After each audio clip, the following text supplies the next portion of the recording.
I'm going to start a recording, and hopefully my computer will not explode. Nope, we're good. Don't explode. Don't explode. That is my No mantra for explosion. today. Okay, and I'll have to get back into OBS when we start doing the heavier character creation where we have names and things like that. But we are officially live. Hey, thank you guys all for joining us for another session of Numenera. Question to players. I'm not great at keeping an eye on chat, so did anybody happen to drop a tweet regarding this? I did. Okay, awesome. I was about to. Let me see I'll if it do it. refreshes for me. Well, feel free to, because if you don't mind, I'm not as good at composing good tweets quickly while I'm doing this. The computer's running real slow, so that would be awesome. And then, hey, we're here playing Numenera. We just did this in a previous session, so if you happen to be watching the stream, you may be familiar with what's going on. And thank you, everybody, for coming out for this. The charity that we're supporting right now is United Way of Northern California. We're going very specific on this because this is California's most expensive in terms of physical damage and people's lives forest fire that we've ever had. And in Northern California in particular, there's a lot of people that need immediate relief for things like gas, food, and basic supplies. They're living in tents, they're doing their best with what they have, and they've probably lost all of their possessions. So we're really trying to support that. There is a donation link that's going to go through in chat. If anybody ever wants to push it and they don't see me pushing it, it is charity. Like I am pushing now. And also there are donation incentives from Mage Hand Press. They do great stuff. So if you make a donation, they will give you a coupon code that you can use on their Dark Matter 5e setting. So thank you to Mage Hand Press for that. There is also a general raffle. So if you happen to be in the chat and you want to join the raffle, you can push raffle, or you can actually enter in exclamation point Dark Matter, and you'll be entered into that drawing as well. So thank you guys for all of that. This is my quick background. We're letting people do tweeting because I really appreciate their help with it. Twitter and the chat are things that I may not be paying as much attention to as I should. So today we're playing Numenera. This is from Monty Cook Games. It's part of their cipher system type setting, or type rule set. Pardon me. So we're playing a billion years in the future with things that are just buck wild in every possible way. And this is going to be actually a continuation in most ways from the session we just did. So if you happen to watch and know what's going on, then you may have a slight advantage over people who didn't, but not so much it'll affect the players. Natalie, because let's see. Yeah, let's go ahead and start. Natalie, do you want to talk about yourself? Yes. Our characters or us in general? Let's say you first, because we're going to do character creation in a second. Oh, sure. I'm Natalie. Go by Dark Aardvark. I love doing streaming games and crafting and making props and having fun playing games and helping people out. All about inclusion and accessibility in gaming and life in general. So that's what I like doing. Excellent. Okay. Kat, Renee, do you guys have a preference on who goes next? I'll go. There we go. That works.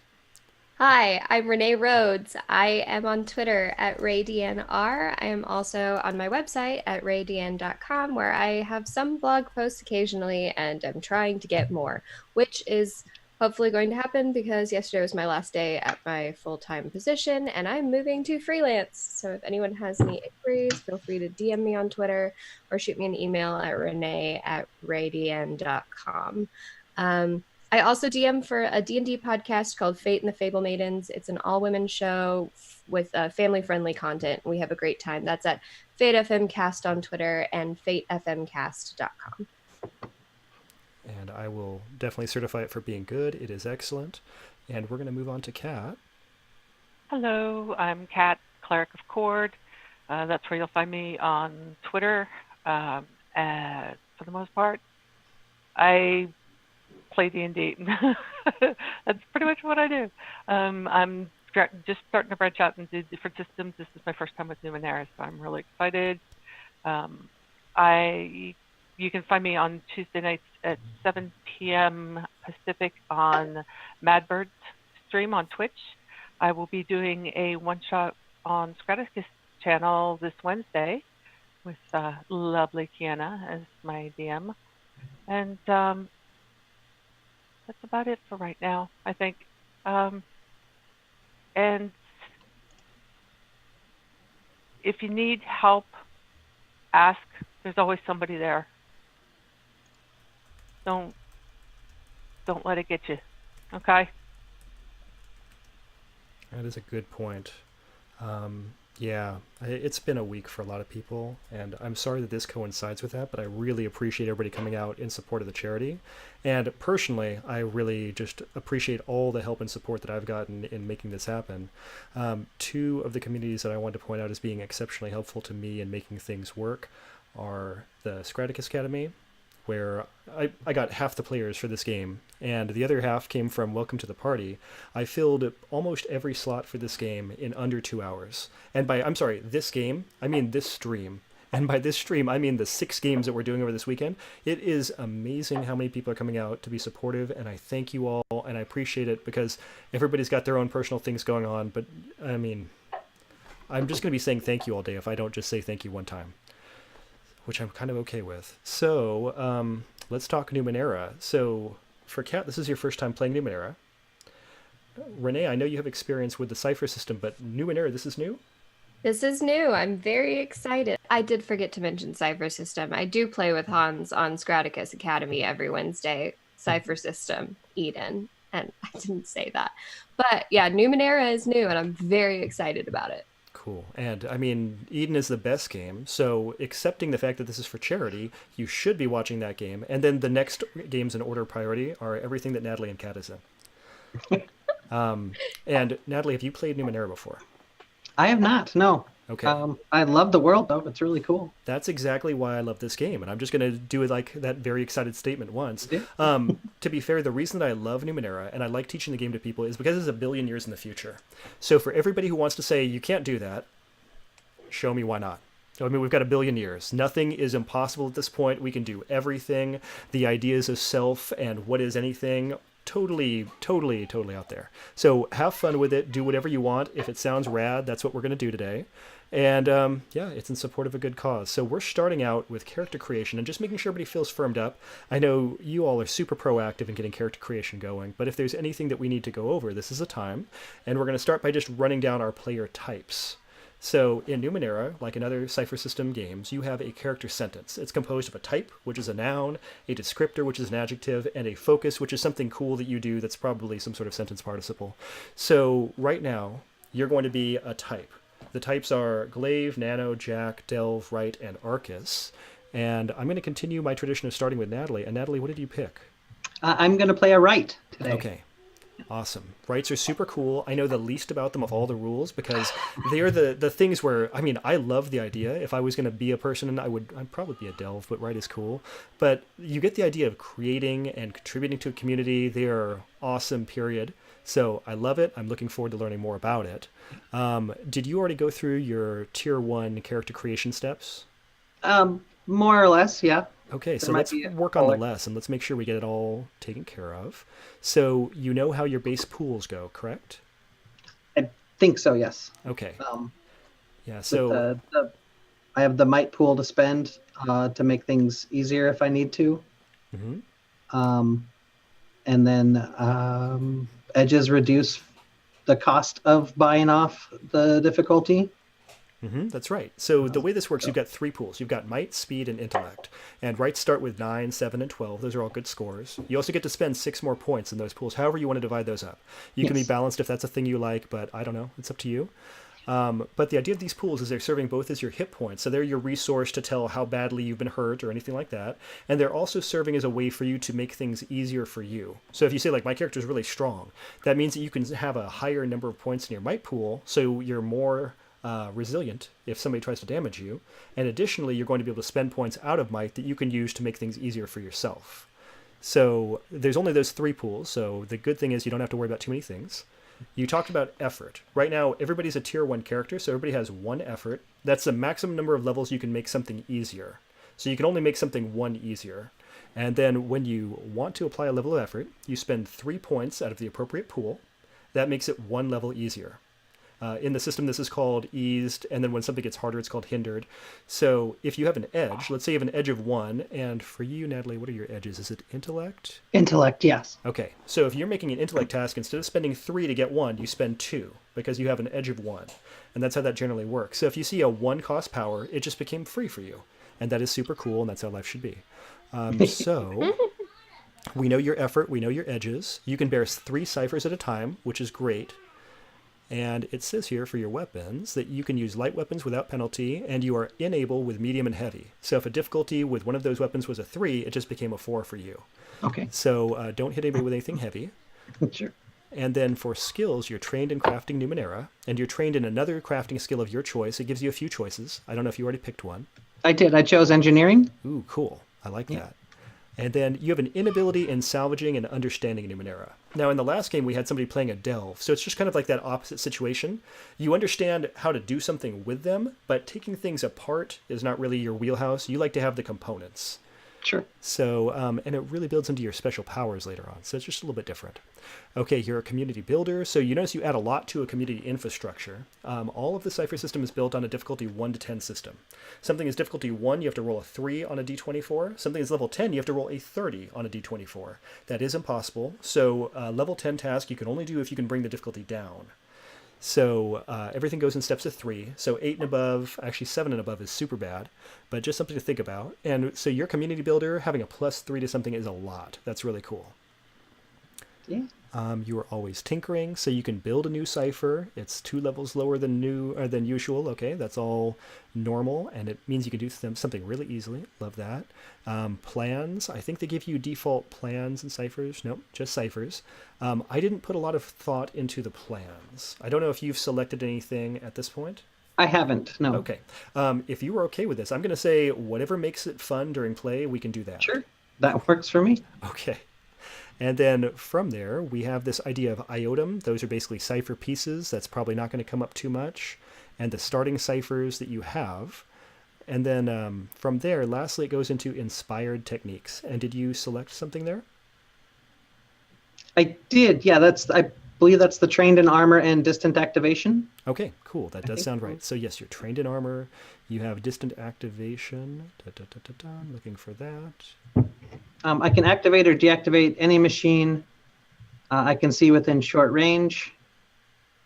It's an awkward page break. Sounds pretty cool. It can't be connected to another intelligence or be intelligent itself. Got it. Let's do that. That sounds awesome. Okay, so with that, Natalie, we're going to move over to our next player. So let's see. What did I do in order last time? Was it Renee, are you next, or is it Kat? Renee's next. Okay. Hi. Hello. So what did you choose for a type? So my character type is a nano. Excellent. I love So the nano. I'm magical in a billion years from now. That's right. That's right. In whatever way you envision that, that is the way it works for you. So as we talk about the nano, let's kind of go through stuff. Did you already do your pool selection and so forth?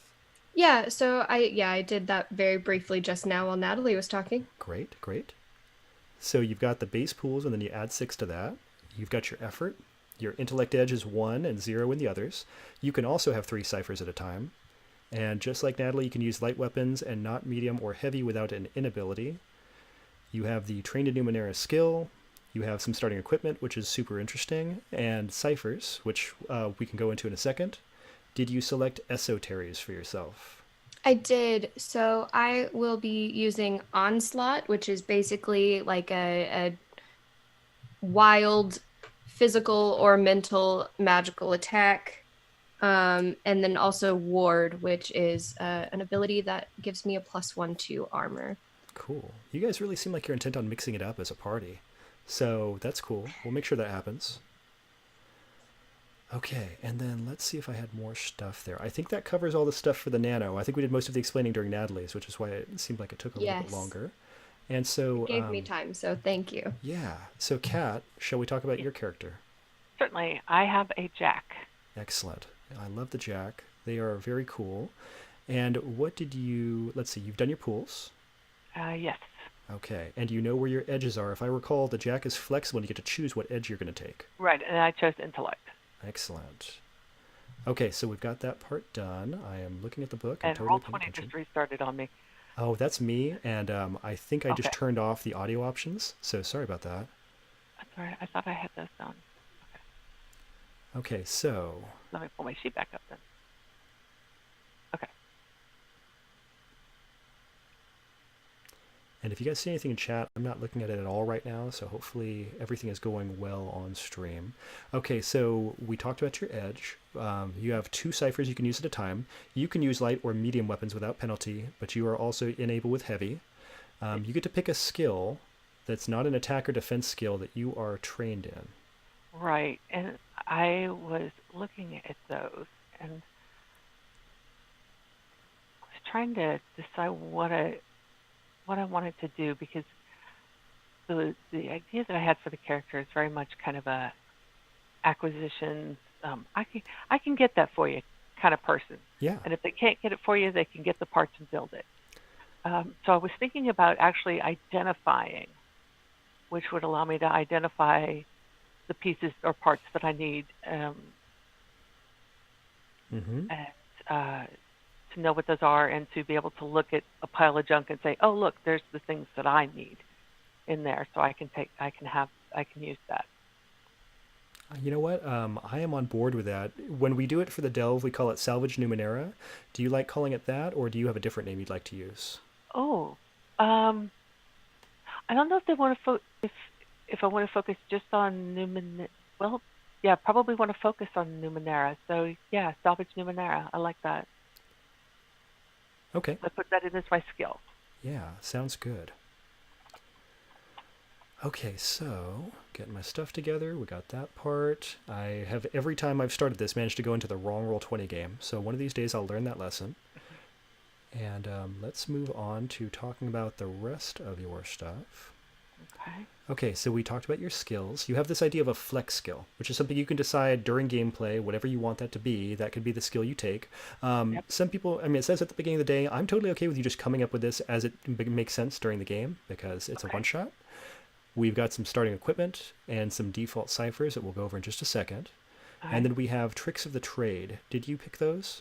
Yes, I did. I chose Late Inspiration, which allows me to retry a task that I failed in the past minute using the same difficulty and modifiers, except this time I have an asset on the task.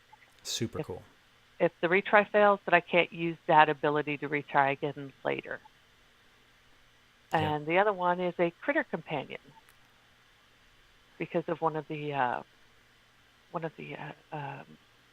ciphers that I picked up. Super good. Can you tell us all about this Critter Companion? I have a feeling that's probably the most important thing we could be hearing about. Yes. Well, the Critter Companion I chose is a 6-legged telepathic cat. Yes. And just because we'll call them Nimitz, and people who are fans of sci-fi will know exactly where this came from. If you're not familiar or fans of sci-fi, go read the Honor Harrington books. But yeah, Nimitz is my Critter Companion. Okay. 6 legs, telepathic cat, looks like a small lynx. Can I ask you how rare these creatures are? Are they rare or are they very common? Off-world, they are. They were actually imported from off-world, so they're fairly rare. And they choose their companions. Okay. So he found them as a kitten. They had been discarded for some reason, and they found them as a kitten and bonded. Excellent. Okay, now here's a question that I feel the need to ask at this point. How do you want to work on control of Mimit? Is Kat going to play both Metis and Mimit? Yes. Okay, great. Just want to make sure I have an idea of how all that's going to go. It's great. I am super excited. Let's talk about ciphers, because this is an important thing to know in the game. We've got a couple procedural things that'll help you all out. Natalie, let's start with you as we figure out what your ciphers are, because I have 3 books to do this all with. So we've got your default ciphers that we're looking for. Yes, I have Crafter's Eyes as the first one. Those sound so cool. Just period. It does. Okay, so I'm envisioning some sort of goggly piece here. It says they are thick lenses on frames worn over the eyes. They are informative images. They tell you about... Here, I'm going to copy this and put it in the Roll20. Sure. That's what I did last time. That was easier than trying to read it out. But basically, these are good for a automatic success on a crafting subtask. Now, the downside is we're not going to do a lot of crafting because it's going to be a short-form game. Sure. So if you want to think about it as being something that seems crafting related, it will be totally good for that. What I need you to roll is a d6 and add 2 for the level of the cipher.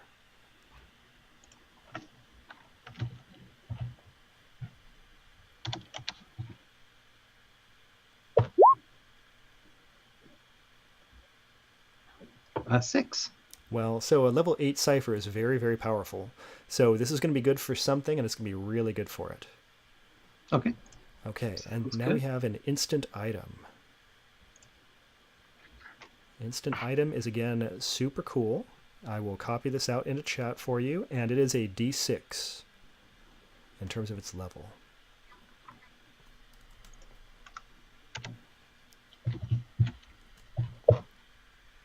Oops.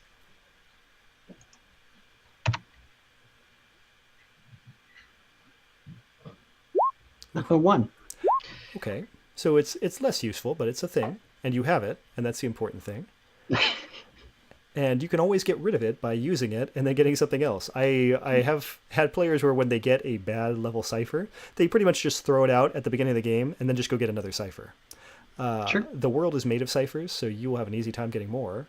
Our final cipher is called a gravity changer, and it has a level of 1d6 plus 2.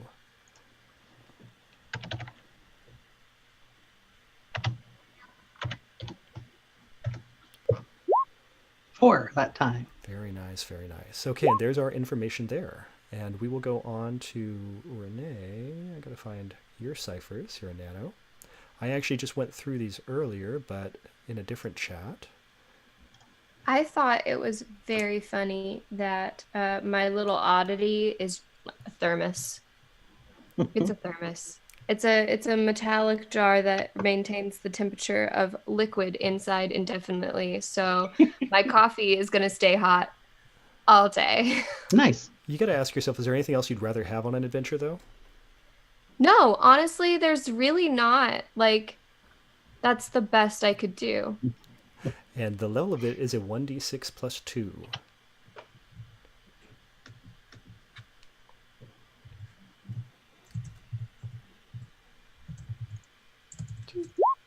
Ooh, very powerful thermos. Nope, this isn't the thermos. This is your gravity nullifying spray. Ooh, cool. Yep, yep, good stuff. And we are now onto your telepathy implant. Telepathy implant. Yeah, I think I'd like that better. Okay, and that And is, what is the dice for that? I am scrolling down, and I'll be there in just a second. That is okay. The telepathy implant is of level 1d6 plus 2. It's kind of a theme. Okay. 3 is still a number. It still works out. And lastly, you have a teleporter. Okay, now, last game, the person playing the Nano managed to roll a level 10 teleporter. They also didn't use it, so it's a personal preference, but this is a d6 plus 4. Okay. I mean, I feel a lot of pressure I now. was going for that. Thanks. Yep, yep. Starting the game off right. I'm cool with my gravity spray being the strongest thing. You know, it's all going to be about how you use these things really in the end, not whether or not they're high level, right? I mean, that's how Yeah. games work. I mean, I rolled 2 ones. It's fine. Get those ones out now, you know, so you don't have to worry about them later on. That is a great way of looking at it, yes. Now, technically, when we're doing rolls like this for levels and activations and so forth, in Numenera, you are allowed to use your experience points to re-roll those. I am giving everybody an experience point at the start of this game if you want to mark that now, but I'm not saying that you necessarily want to use your experience point on raising the level of your teleporter. Yeah, I think I'm good. Thanks, though. Okay. Hey, Kat, we're on to your ciphers. And the All first right. one is a machine control implant, which is a d6 plus 2 level. All right.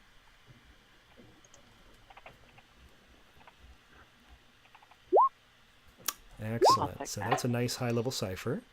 And now number 2 is going to be a visage changer, correct? Yep. Correct. Okay, so scrolling for visage changer. Okay, it's a d6. Oh dear.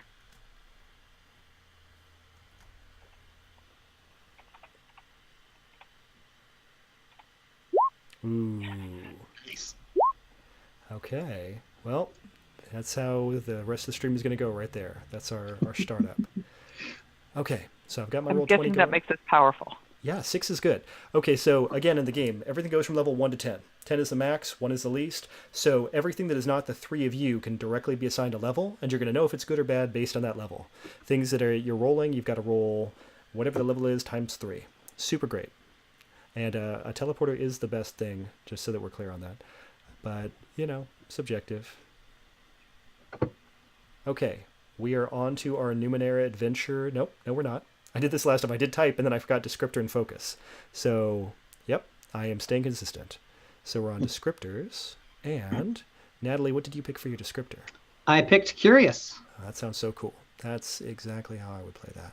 Okay, so for curious as a descriptor, you're going to see some pool additions.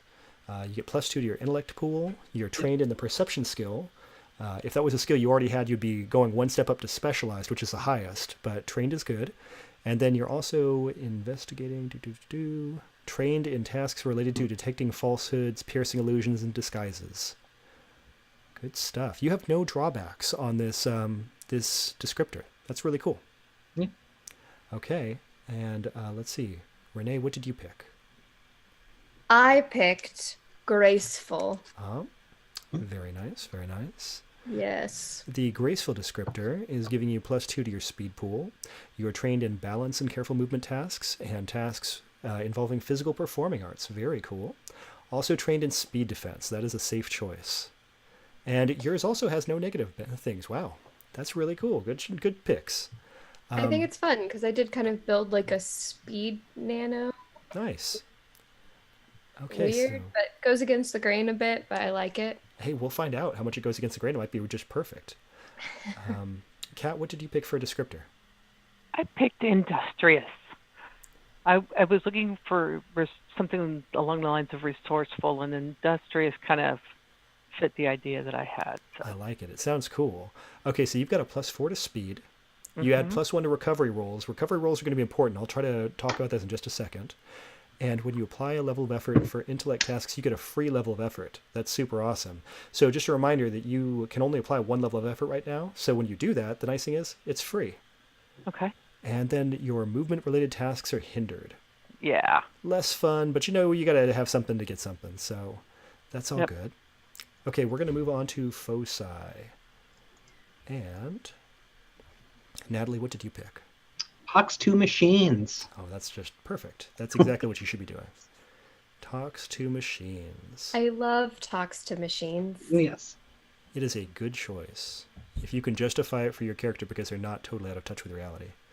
So something to think about is the minor and major effects. When you hit a 19 on a die, you get a minor effect. When you hit a 20, you get a major effect. So if you see the suggestions for those things, you may want to think about how you're going to flavor those rolls and what sort of cool things they did for you.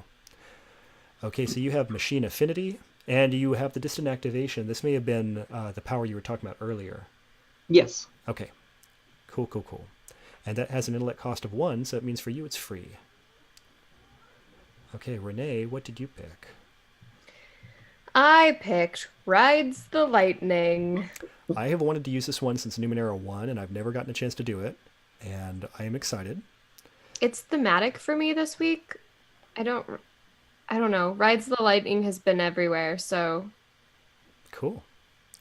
So you can shock things with electricity, and you can charge things, which is really cool. I'm going to need to keep you by my phone at all times. That is excellent. And Kat, what did you pick? Speaks with silver tongue. Speaks with a silver tongue. If you're going to get things out of people, you got to be able to convince them to give it to you. It's super awesome. So you've got poetic license. If you got trained in a whole bunch of positive social interactions, actually all social interactions. Yep. That's really cool. Okay, it says you also know 2 languages other than the truth. I don't know what languages we're going to be using this game. So when we get to the point where you need a language, you just tell me you know it. Okay. Cool. My son says hello, everyone. Hey. And he's looking for my coffee. And he's wearing a D&D shirt. He is on brand. Oh, yes. It's great. So with that all kind of out of the way, I think I know more or less what's going on. Do I have questions I need to answer for you guys about your characters, the setting, things like that? No, I think I'm good. Okay, I need to get character names on the overlay, so let's bear with me for just a second if you would while I do that. Natalie, what is your character's name? Queer, Quarre. She just goes by Q, so we don't have to worry about pronouncing that all day. Okay. And that is not the button I want to hit. This is the button I want to hit. And let's see. And we're sticking with she, her pronouns or something different? She, her pronouns. Okay. I asked because I know someone made the comment, I think it was Kat, and I'll do my best to remember that. Okay, so that is going to be updated, and I'm going to move it.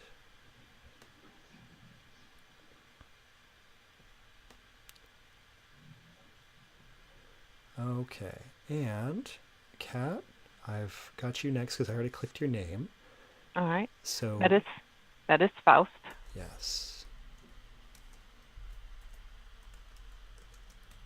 And you said they're going to use they, them pronouns, correct?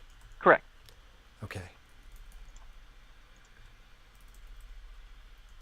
And I have that. And let me move the tag.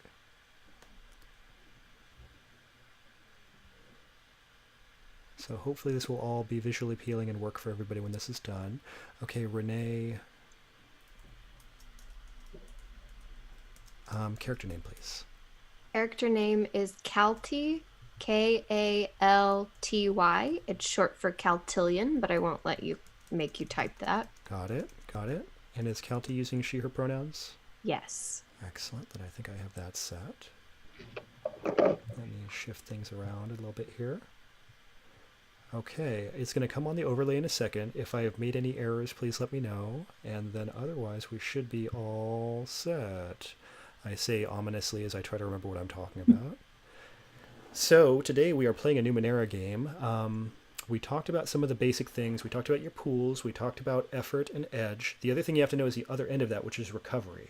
If you get hurt, or if there's something that's causing you to lose points, like you've selected to roll and you need to spend points on those rolls, then with those sort of things, you also can make a recovery roll. On the character sheet, there's a box that's gray on the right, and recovery rolls are below that. And so recovery rolls take place over a set interval of time. And you're going to be able to roll a d6 and add a number, which is usually 1 for your... What's the term I'm looking for? For your... I did the wrong Roll20 box. It's going to look weird for a second.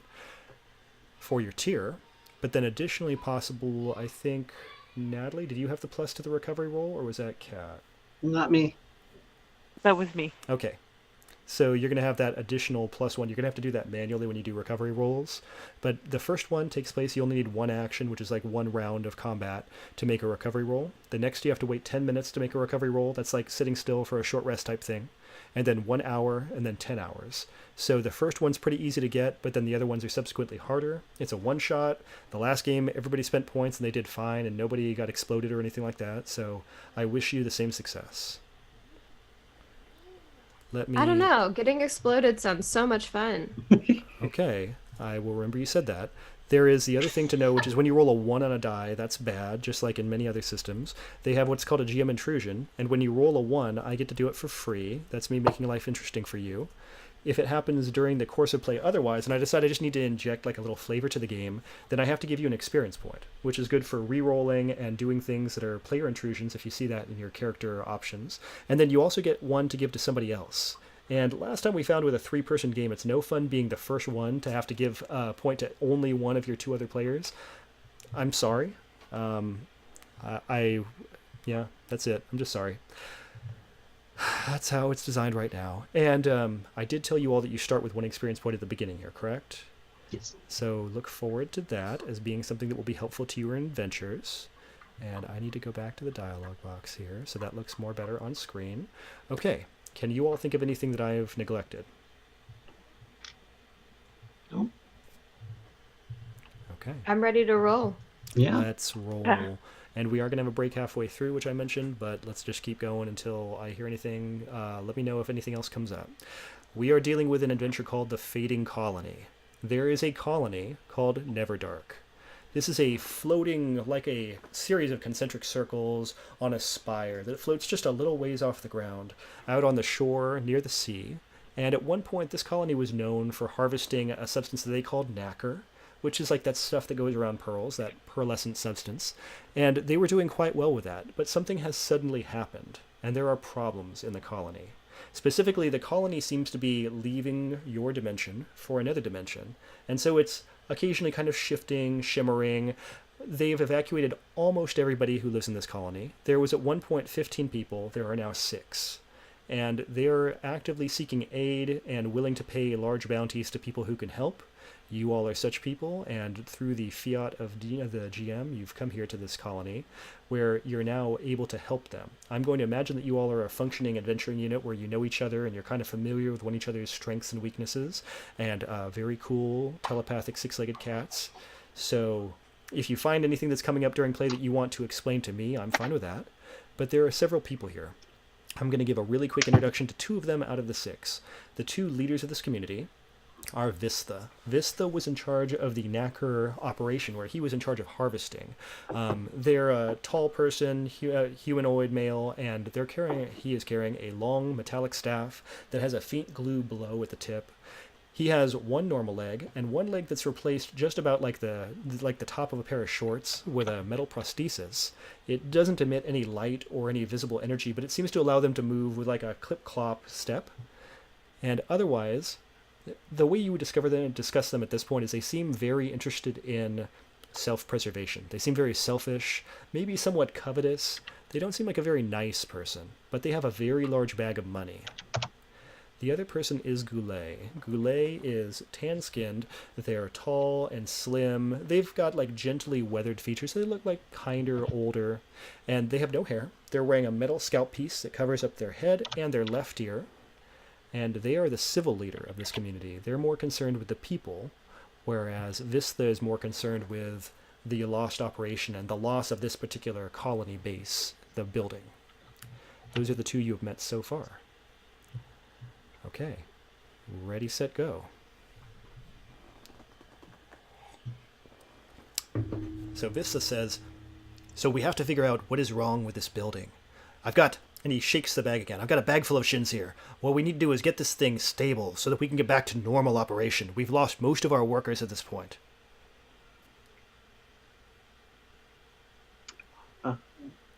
I'm not sitting still. I'm like walking around and like putting my hand on, because we're inside the structure, correct? You are. So it's got kind of like a dome. This looks like an ice cream cone. You've got a dome, and then you've got a deck, and then there are lower decks as you go down, and it tapers to an end that holds itself off the ground.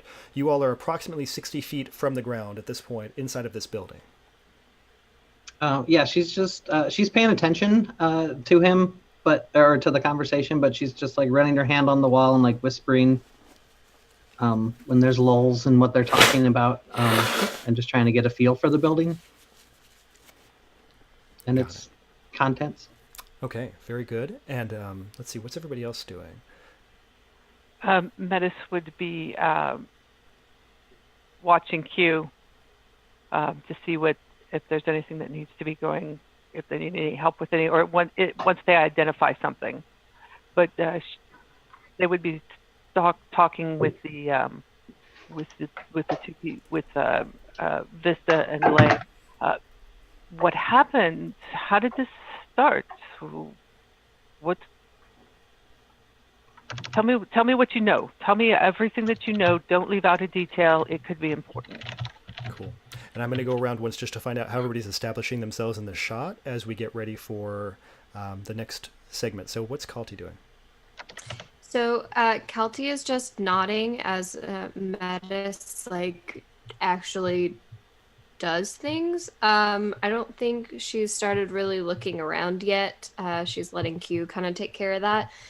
So she's just like sitting there like looking concerned and nodding. Okay. So let's deal with the building and then we'll deal with the people. So the building feels out of sync. The machinery, you can feel it's like stalling and starting as something is trying to recover or maintain. This is a building that balances itself because of its unusual structure. It has to maintain like a certain level of physical balance, and it's having a lot of trouble. There is extreme stress on the system because every once in a while the building doesn't exist, so all of the like gyroscopes and so forth stop working. And then when they restart, it's like a hard restart for the system. So it's like continuously restarting your computer over and over again. And there is a lot of excessive heat and energy being generated from this. So the building is having a lot of trouble.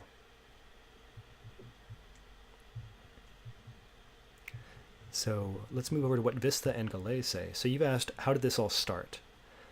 Goulet says to you, there was a problem with our harvesting operation. We asked some people to investigate it, and they did so. And I believe that the actions they took were appropriate and correct. At this point, Vista goes, "Pah!" But the problem is that it seems to have had an effect on our colony as well. We've sent everybody we can away for safety.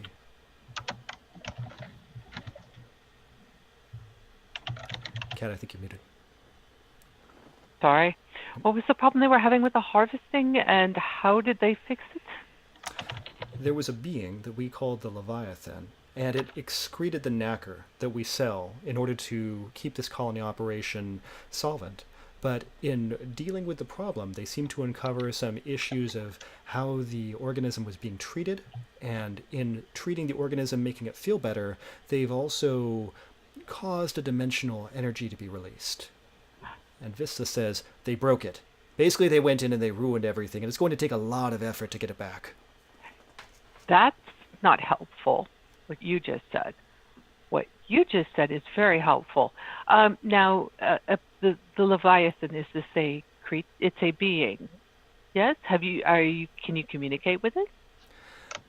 Vista says, look, you're talking about something that's basically a giant clam. It doesn't have serious thoughts. It wants to Okay, go. so you haven't tried to talk with it. That's what I'm getting. Well, You haven't tried to communicate. I mean, and Goulet says, typically, Vista has been in charge of this operation, but your approach may be different. So nobody has tried to communicate with this thing to find out what's going on. That's Yeah, what I've tried to find out. Is Okay. no. Yes, No. our skills Okay. don't really deal with this sort of. Now that it's out of this area, I've been told the term might be dimension. It's very difficult for us to establish communications. This seems to be more of a after effect.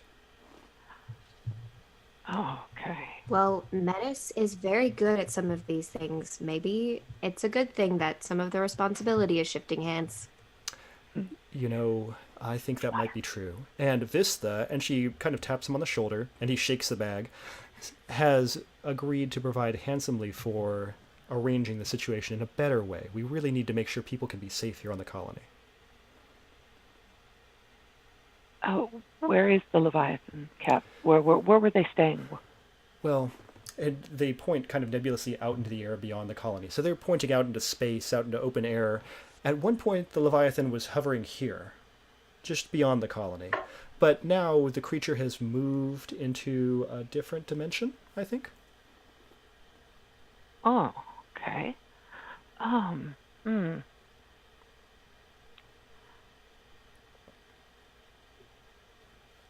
trying to figure out a way to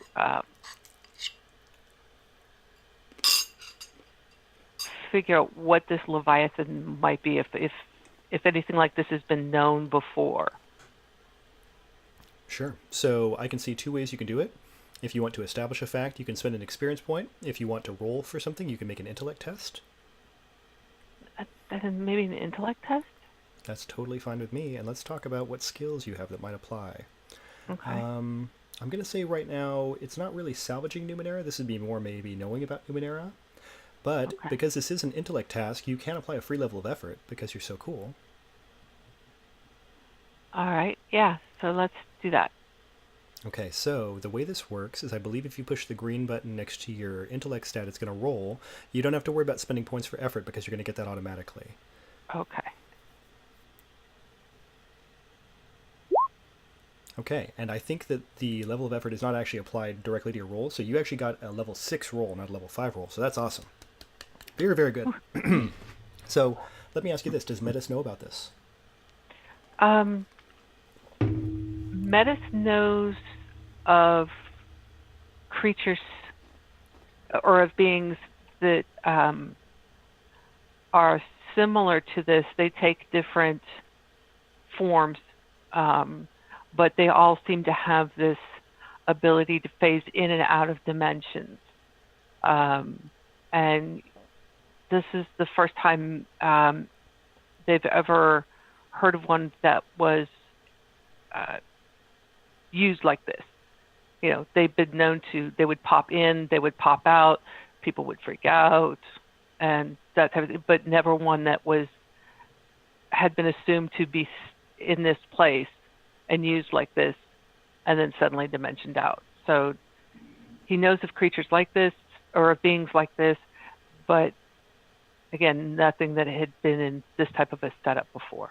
Okay, cool. And everybody remember that detail because that may come in handy later. You never know, right? But the important thing here is, yes, a good idea of the idea of multidimensional space and the idea of creatures existing there. Numenera is also known as the ninth world. And the reason we talk about that is because there have been at least 8 previous civilizations that have taken place before this one. And a civilization in this case is like an epoch, like an entire turning of time and history. So one of those can very well be from another dimension. So this may not be that unusual as a concept for you. Here's a second question for you, since you rolled so well. How familiar is Mimit with this idea? Nimitz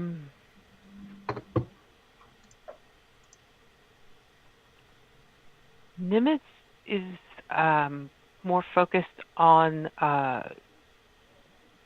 being able to communicate. Mm-hmm. So, I mean, over the course of their lives together so far, Nimitz has helped Metis with communication with beings that don't speak any of the languages that they speak. Cool. Other creatures, as opposed to more humanoid types. If they don't have a language that would be recognized as a language, then Nimitz is able to usually telepathically communicate using like images to cast ideas back and forth. Super awesome. Okay, loving it. So what other questions can I answer for you all at this point as we roll forward?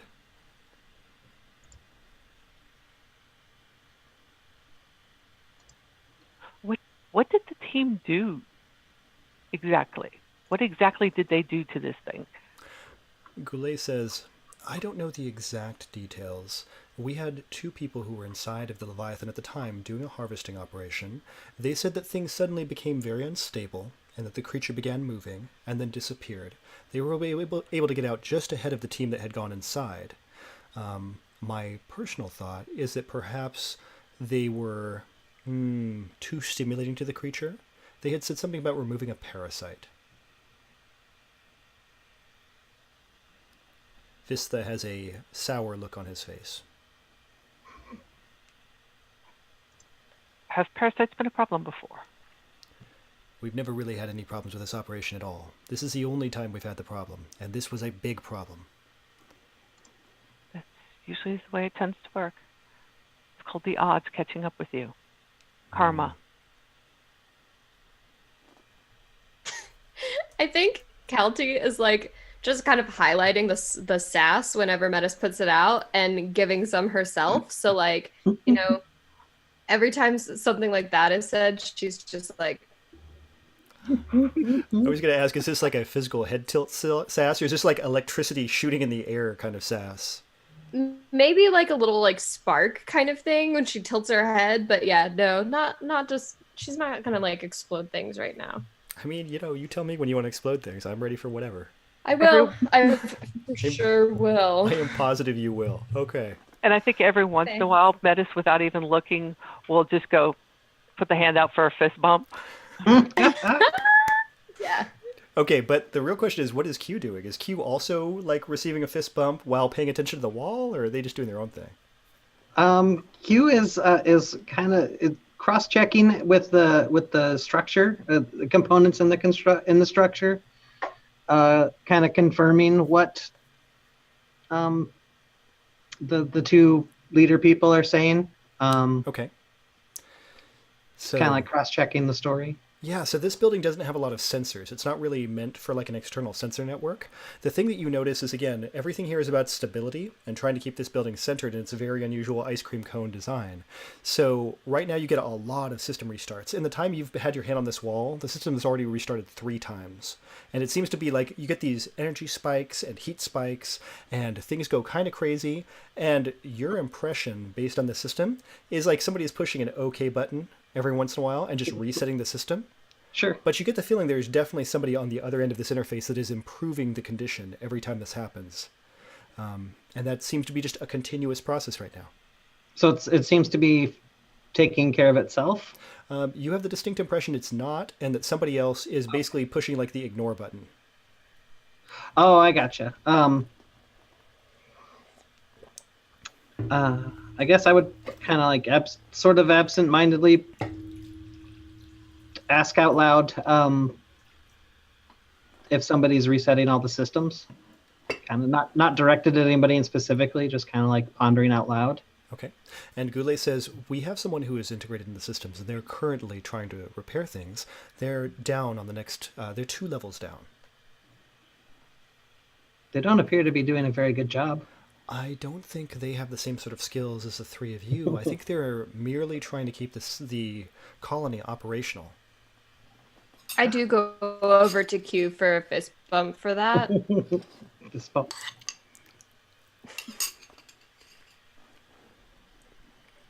I'm on board with that. This is Team Fist Bump.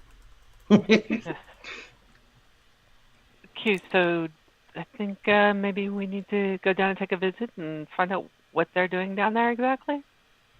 I would like to see that very much. Okay. Yeah. So Goulet says, if you go out into the central corridor, there is a circular passageway that you can go down, and it will take you down to the next 2 levels. You two don't go anywhere. I don't think we'll be we back. plan to, no. We need to make sure things are operational. This is where all of the communication interface is, so if we need to speak to anyone, we can do so from here. Wonderful. Good. Okay. Do you go to the central corridor to be descending? Yes, I do. Okay. So this is fun. It's not an elevator. It's a little metal platform like this. And what happens is when you step onto it, you can feel there's like a field that holds you in to make sure you're not going to fall off. So you're on this platform, and once all 3 of you are going to step on, which I'm assuming is happening, this platform goes wee around like a central column that's not there, and just sort of like gently descends in a spiraling pattern. You see the level that's below that one, and then you go to the level below that one. The level, so if you were on floor 3, as you go to floor 2, that level looks to be a lot of like doors pointed at you, kind of like port doors on a ship, and looks more like it's individual like living quarters or something like that, if you have to guess quickly. Lots of small rooms. And then you go down to the level below that, and this is the exact opposite. It is wide open, and there are a lot of like funneling wires and connecting things that are coming down to a bank of consoles that form almost a 360-degree circle around this central corridor. The platform finishes spinning and brings you right down to the edge. And again, you see wires and lasers pointing down at all sorts of points in this room. Metis has spent the entire trip with their eyes wide open, popping peppermints and trying not to turn green. Yeah, it's remarkably smooth, and there's no distortion to it, but it has just a very novel way of going down. Yeah, the whole spiral isn't vertigo-inducing, and Metis is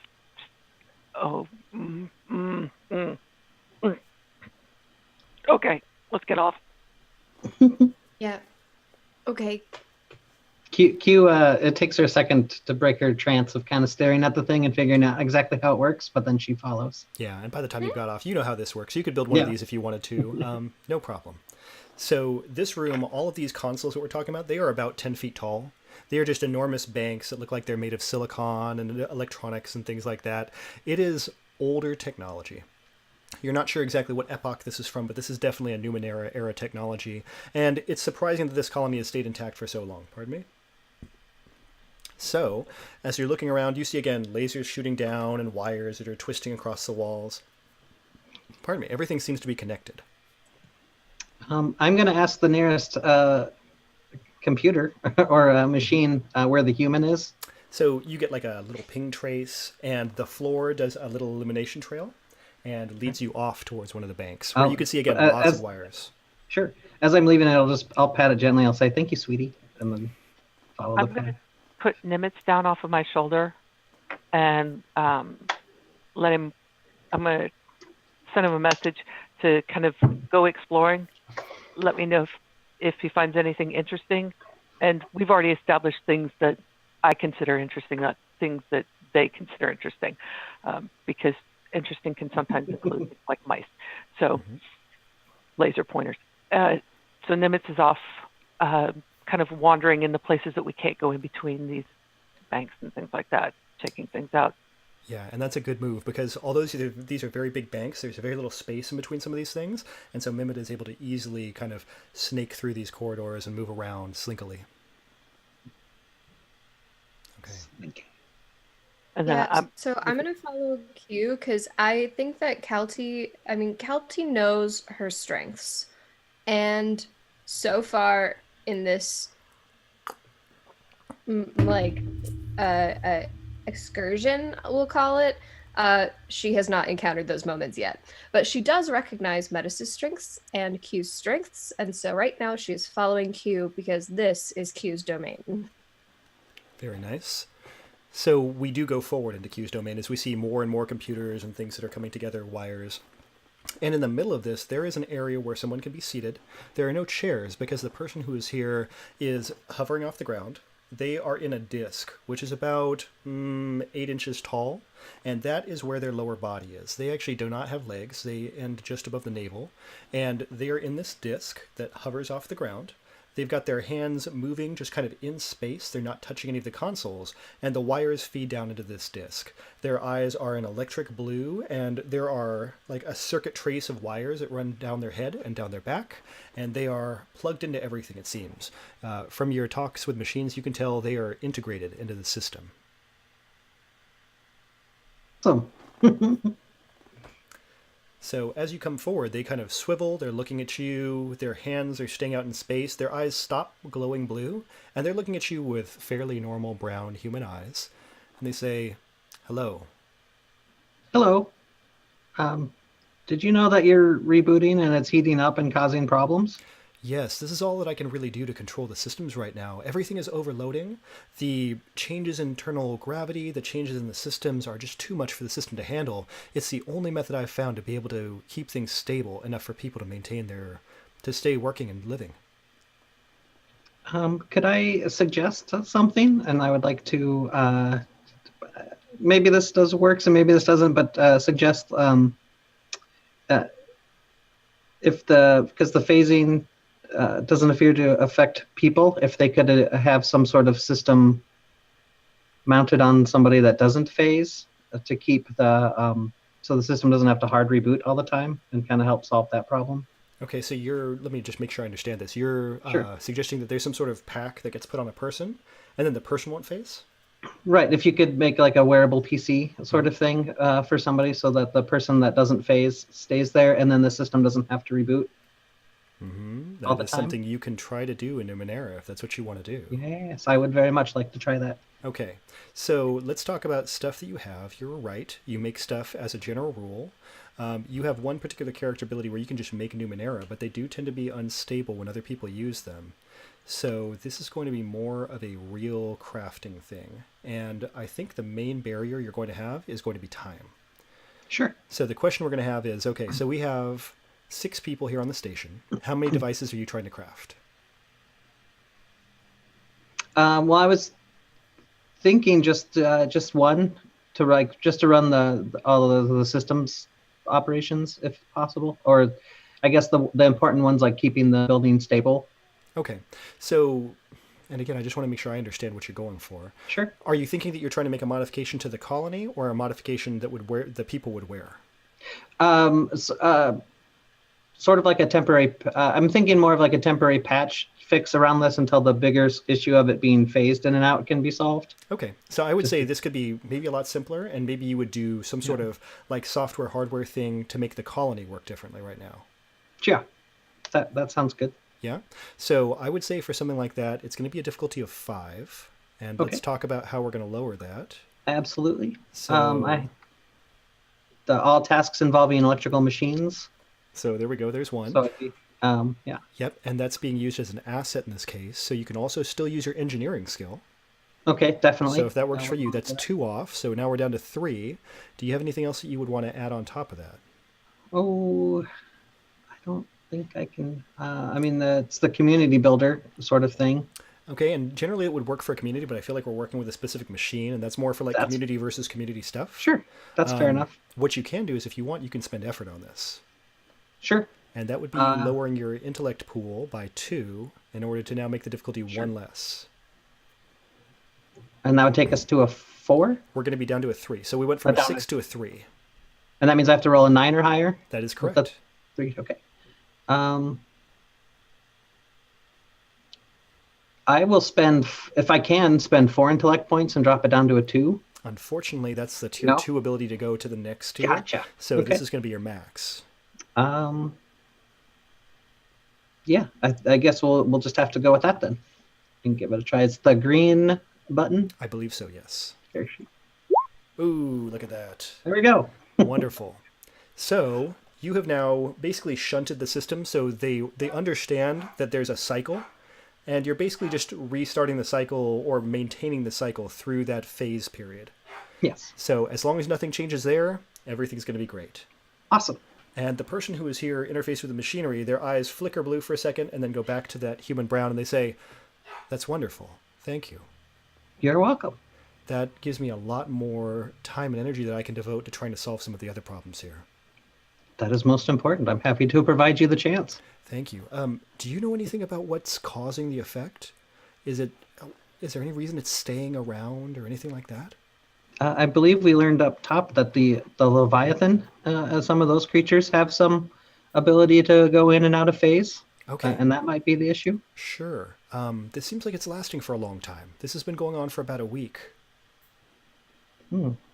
So I don't know if this is normal or if this is unusual in some way. Well, it seems like it's not normal, as if it was normal, I would think this would be engineered to handle that. Oh, I don't really know anything about organic systems at all, so I'm really just talking about Neither like, do I. I can handle this colony, and he taps his console that he rests in, his like big disc. He says, "I can handle interfacing with the colony, no problem." But yeah, all this biological stuff, organic stuff, it's really not my expertise at all. I don't get it either, but Yeah. I understand having to engineer for effects. Sure, this is about the only person who really knows how that system on the Leviathan was working, and I don't know what the impact of this all is, but man, hopefully everything's going to be okay. Thanks for the help. You're welcome. She's gonna turn on her heel and look for Metis, because they are kind of the leader. Yeah, and Of the group? Culty's right there behind you, I think. Okay. And I'll address them both and say, I should like to talk to Vista about if I can see schematics for what was up on the ship, or on the Leviathan, rather. I want to check in mentally with Nimitz to see if they found anything in this space. Okay, and let's see, how do we want to do that? They're a level 1 creature. I think most things they want to do, you're going to have to do, right? I think so. Yeah, you'll probably make rolls for it when it takes actions, is what it says. Okay. Would you like to make a general intellect roll as a perception roll? Okay, so how do I just do another intellect roll? Yeah, you'll just push that green button, and if there's some reason that you want to, I need to amend what I just said, you're going to get that extra level of effort for free because you're you. So, yeah, you got a level 6. So, yeah, let's talk about what Mimit might see. What are we going to be encountering? The number one thing that Mimit is aware of is that there are small creatures in this room. They are unusual to Mimit. It's not something that Mimit has seen before, and they seem kind of like centipedes. They're about yay long. They have multiple moving appendages all along their body, and they seem to be crawling around on the floor of this room. Knowing Nimitz's curiosity, he would try to interact with them. So, what experiences did you have with that? So Mimit had the unusual experience of batting at a creature, expecting to turn it over on its back or do something interesting with it, and the creature phasing out of reality when it hit it. All right, I'm gonna. I want Nimitz to send me an image of what they're seeing, so I know where they are in the room. Yeah, so and I'm gonna be like, cute culty. There's something we need to go take a look at. Nimitz found something. So I'm gonna I'll lead them over to where Nimitz is. Okay. So you walk across the room to the other side. You peek behind one of the computer banks. It's pretty tight, so it would be difficult for you all to actually get in there. But Mimit is there batting at this centipede type creature that's kind of a iridescent blue color. And when it bats at it, the creature goes and just disappears. And then there's another one, and it bats at that one, and it goes and it just disappears. I like to think they make that noise. Do they reappear at some point? You watch for a second. They don't. And then, yes, that first one does. Wow, I thought it might have been something mechanical, but no, these are like actual creatures, like maybe with the same ability as the Leviathan.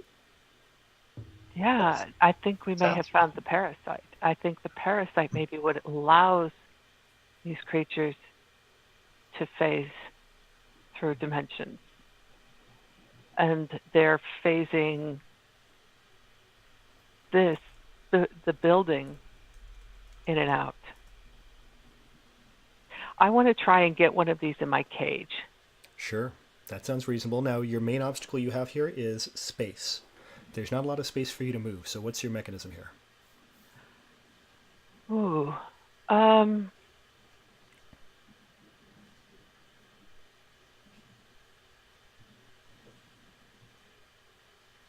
the cage go back there? Yeah. Wait, I have a question. Is the what it's behind, is it like bolted down? That's a great question. How are you going to find that out? Are you just looking for feet? I was gonna look and see if there's if it seems to be attached. It is attached. Looking around and inspecting the machine for a moment, there is like a mag release, where if you were to click that up, it seems like the thing would just kind of float up on its own. Calty, you can talk to things in your head, right? You have the Nimitz does that. Like telepathically? Sure. Yeah, because I know you and Nimitz have talked that way before. Nimitz said he couldn't communicate with them. Do you want to give it a try?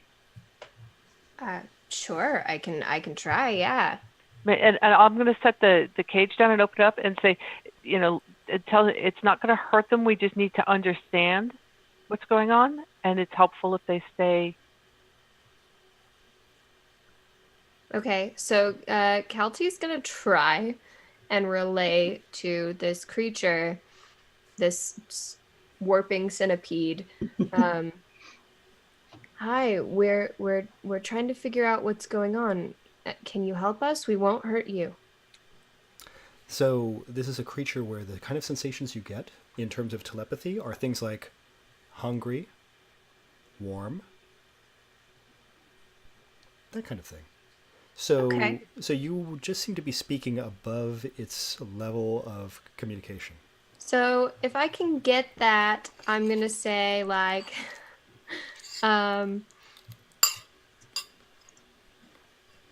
come. I took a bite. I regret it. Pardon me 1 second.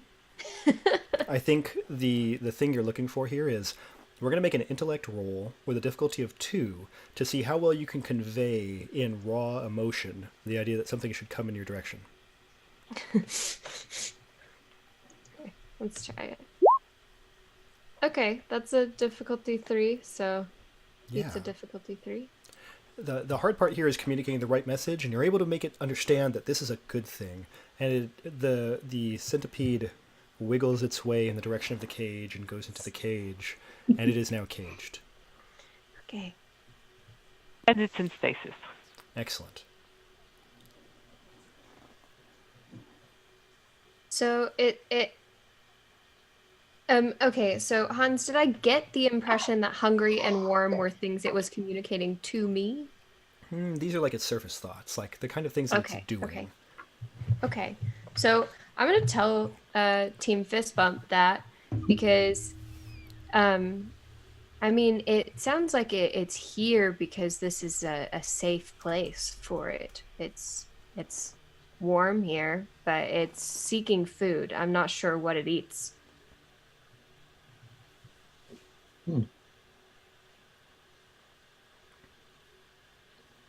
What do we do with it now, Metis? I don't see if we can figure out what it eats. So here's a fun thing. This is where we get into the GM intrusion, which is the best part of the game. And this is directed at Metis, just so we're clear. So before we deal with the effects, let's deal with the fun. So first off, Metis, this goes to you. And then who would you like to give this other experience point to? This is the worst part. I apologize. I want to give it to Kalti because Kalti has been helping Metis with this creature, and that's where we're focused at right now. The hard part is there are no wrong choices, and, one of these days I'm going to come up with a better system where just everybody gets experience points, but, it adds drama to the stream. So, for right now, here is what's happened. How do you say your cat's name again? Nimitz. Nimitz, thank you. I lost it for a second. So, Nimitz is looking at a second at the centipede, the other one that's on the ground because it's come back, and it reaches out, it's about to hit the centipede. And when the centipede, you see its little mandibles flex from Nimits's point of view, and when it flexes and touches the structure, suddenly the colony starts to shift. And so what we have right here is, what are you going to do about Nimitz trying to bat this creature that is about to shift? I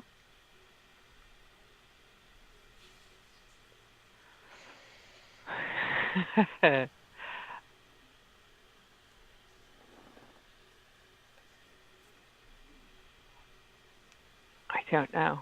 Okay, so you could try to be fast and do a speed defense. You could try to do something maybe with a telepathy, with an intellect defense. Okay, yeah, let's, Nimitz, not food, not toy.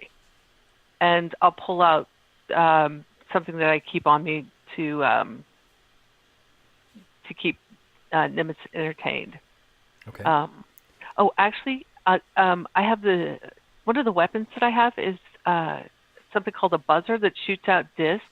Yes. I've modified it so that I can put a cartridge in there that shoots out something harmless. And I'm just going to, pop one, so Nimitz will go running off after that. Okay. So like string, it shoots out some string or something. Sure. Yeah, you could definitely have a silly string gun. That's no problem at all. Yes. If you want to make a speed roll, this is basically going to be you trying to, you can argue intellect if you want, but you've got to distract Nimitz before this happens. Okay, I'll do speed because I've got to pull the buzzer and fire it off. Cool. Okay, and just a note on character sheet, because I know this is a little bit different for you right now. The max should generally be whatever your highest number is, and then the pool is usually what you decrease. If it goes the other way, as long as you're managing it, it's okay. Okay. Just me being nosy and opinionated. So with your speed roll here, the difficulty is 4. You can spend effort on it if you want. I don't know if you have a skill that relates to this. Let's see.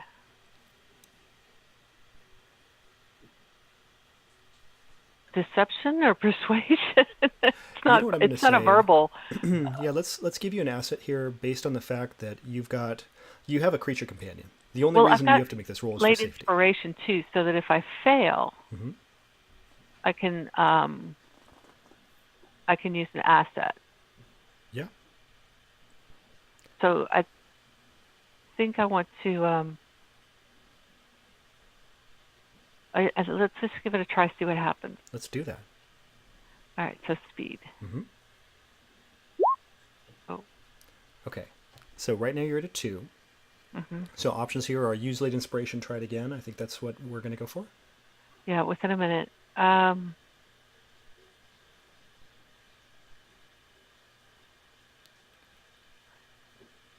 like, oh, Nimitz, knock it off.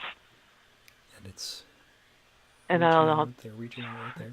Now, it says I need to use 3, and the cost for late inspiration is 3 intellect points. Correct. And if you have an edge of 1, then it's the cost of 2. Okay, so where do I subtract those from? You would just usually decrease your pool. So, like for this, if 14 is usually your max, I would have set 14 for the pool and the max, and then just subtracted from the pool. Okay, so my max has to be 14. Oh, I see. Those are supposed to be the same numbers. Right. Got it. I didn't know that. No, you got this all set now. Okay, so I subtract 3 points from my pool. And then retry the speed.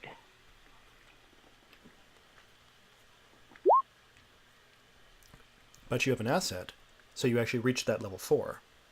Okay. Correct? It says that you get an asset on the roll, correct? Yes. Okay.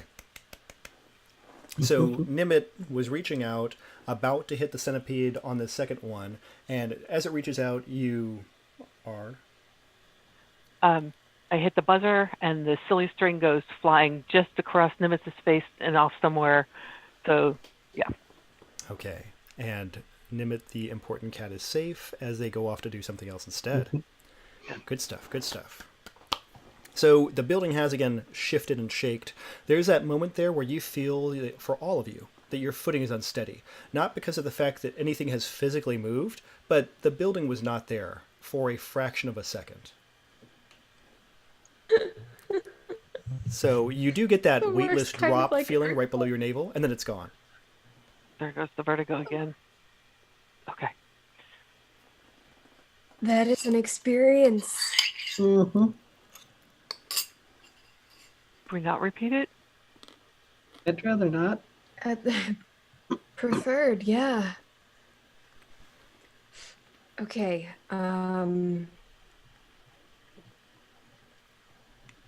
I would like to ditch a cipher and try to make like a scanner that could scan and get us the information we need from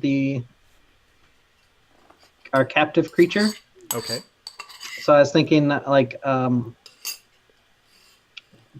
always tinkering might come into this. I'll just be the one that uses the device so it doesn't fall apart. Sure. And is there a cipher in particular that you want to get rid of? Yes, there is. I will ditch the instant item one. Okay. And let's see what the instant item's going to do for you that's so cool. It definitely could have some uses, but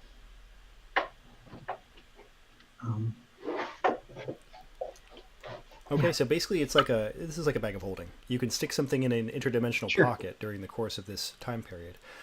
Is there anything you want to do that with? I guess maybe I'm understanding the rules incorrectly. I want to try to do the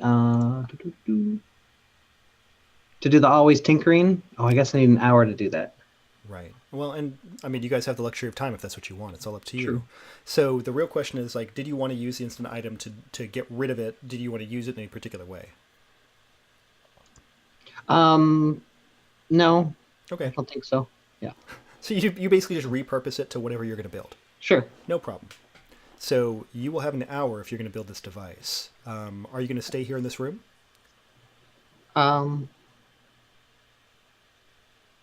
Yeah, I think so. Okay. This is a great source of Numenera if you don't mind breaking up computer parts and so forth, because there's a lot of stuff here you could sure. take. I'll ask them first before I take them apart. You go ask the person who's writing in the disk. No, I asked the Nice to machine meet you. itself. Oh, yeah. The I machines... was like, do you have any spare parts that I could borrow there, friend? You now have a fairly accurate idea of what are crucial systems and what are Sure. secondary unimportant systems. Sure. So, Yeah, I'll do that then. okay. And if we know that's going on, what are we going to have in the meantime for Metis and for Kalti as this is happening? I think Kalti is trying to discuss with Metis what this food source could be that the centipedes feel like they need. Yeah, I think we'd be kind of observing the other creatures, maybe trying to get an idea of how many of them there are, thinking that there's got to be a fair quantity of them, that they're taking the building with it. So we're probably walking around trying to, what would they be eating? I mean, they were on the Leviathan, and now they're here. And see if maybe we can figure out what they're eating or what they're looking for. Yeah, I mean, as a parasite, there's got to be a source, something that's benefiting them to be here at all. And they have to. Well, they called it a parasite. We don't know necessarily that it's a parasite. I mean, it could be symbiotic. It could That's be. true. They weren't very good at their jobs. Yeah. Natalie, you were saying? It could potentially be electricity that they're feeding on, causing the systems to go down and restart. Do we know exactly what knacker is? that they were getting off of this Leviathan? You could certainly investigate. If you feel like you're familiar with the area this colony is in, then you could say that you've seen it in the past. Okay. Yeah, I think see if we can figure out what knacker is. What exactly is it, and why these parasites were attracted to the Leviathan in the first place? Okay. And where do you want to go find those answers? I think I'll look at Culty. I think maybe we need to go talk in Q and say maybe we need to go talk to Vista a little bit more, since they seem to be the one that were handling operations. Yeah. Okay. And Yeah, Q, you said you wanted to talk to them, didn't you? I'd like the schematics. Yeah, let's go check it out. All right. okay. So the only downside here is that Q is actively going to be building an object, unless you want to defer that to later. Let's defer that. Okay. Yeah. So with that, you take the fun spiral back up. I wish there was another way. Yeah. And you are back on level 3. I'm just gonna kind of pat Metis' shoulder as we go up. Ginger ale and saltines. I'm Yeah. completely oblivious and just enjoying watching the machine work. Yeah. They have a little tin of peppermints. So up on level 3, Vista is pushing at some computer controls in front of him as he's leaning over this console, and Goulet is looking kind of like serious and like, doing the chin thing like this as she looks out and away from the colony. Oh, we do have the cage, and Nimitz is on Meta's shoulder. Very good, very good.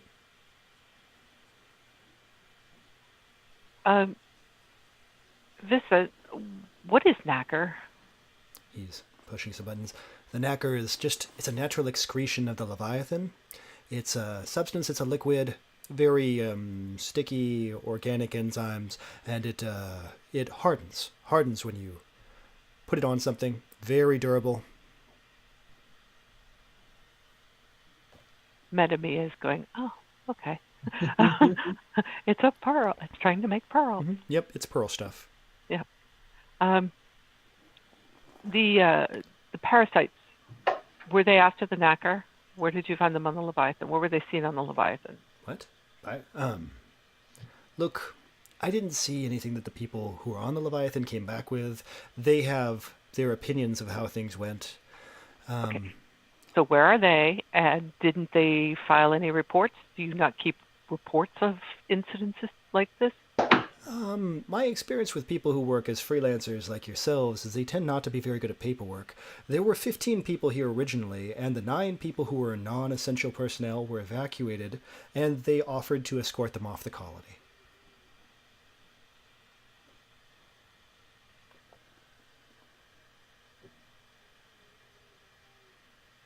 So the people who were in there that found the problem are gone. Yes, they're gone. No loyalty at all, just here for the money. Could I see the schematics of the mining operation in particular, and everything, if possible? He looks over at you, and you see a moment of some sort of emotion in his eyes. And, I don't know that I have any copies of those schematics available. I would like to check and see if he is. I would like to detect falsehoods. Yes, yes, there are falsehoods on him. I don't think he's very good at this. Sure. And, No, yeah. clearly. Do you want the problem solved or not? The Leviathan is gone. How can the Leviathan's mining operation or harvesting operation be the problem? Well, it's not the problem, but it might be the solution to finding out what's wrong. If I can compare things in the mining operation with this structure here, and we can see if there's maybe a common denominator that the centipedes are interested in. What? Centipedes? Put simply, the mining operation might not be the problem, but you are being a problem. I was willing to pay you good money to come in here and solve this, and I understand that it's very stressful, but... You're still going to pay us good money to solve this because we're going to solve it. I would appreciate that. That would be nice, but I feel attacked. Well, it sounds like somebody attacked your Leviathan and this operation. And so, in a sense, yes, you were being attacked, but not by us, but by maybe whoever was attempting to sabotage this. But that's neither here nor there. So, Q needs the schematics, and we need to know more about what was going on down there uh, on the Leviathan when everything went wrong. And I want to use persuasion. Okay, we'll do that. I have to meta break game and say, this is the game where Renee and I get to scowl at each other, because we don't do that every week we play. So now we're just going to be really mean to each other for one day, in the most fun way possible, I hope. But yeah. Yeah, we're besties on Wednesdays. Kelty's like not having any of this. No, I'm like, geez, there's so much sass. I feel so bad for all the stuff that I did that I totally deserve, critique for. Okay, He's so glaring a lot, yeah. he is. I like to imagine that he looks like Ebenezer Scrooge, or possibly like Professor Moriarty or something like that. Yeah. Okay, so Metis is using persuasion on him. It is again an intellect roll. Okay. So right now we're trying to meet a difficulty of 5. Oh. Is there any assisting on this at all? There is, you guys could be using a declarative fact if you want to do something with an experience point spend, or if you think you can make some sort of corollary roll, you could give an asset here to Metis. Well, I would say, go ahead. Sorry, go ahead, Q. Yeah. I would just suggest to Metis in their persuasion of them that it would be a terrible director of mining operations that wouldn't at least know of the location of schematics for all the equipment, sort of thing. It is an So he's either bad at his job or lying. Definitely true. And the problem is, for this persuasive effort, your focus is different than this character Vista's focus. He has different motivations. So I'm going to say just right now that's not an asset that on this roll. Fair enough. But so again, we're looking for difficulty 5 if we can. It's an intellect roll. You will get your usual effort added to this. Okay. And if So let's see. I have. I would like to use one of my intrusions. Okay. Yep. Spend an XP. Familiar insight. I know this type of person well enough that their motives and intentions, so I know how best to convince them to see things my way. Yes. Would you like to solve the puzzle, or would you like me to tell you what his motivations are? Let's see. If you could tell me what his motivations are. Absolutely. That bag of shins that he has been shaking in your face every time that he's been here is still next to his leg. He is physically connected by, his leg is pressing against this bag of money as he is doing this. Okay. All right. So as I'm talking to him, as I'm trying to persuade him to this, I said, you're losing money for every day that this Leviathan is gone. You're losing money because you have to pay us. You're losing money because you've had to ship your workers off. The more information you can give us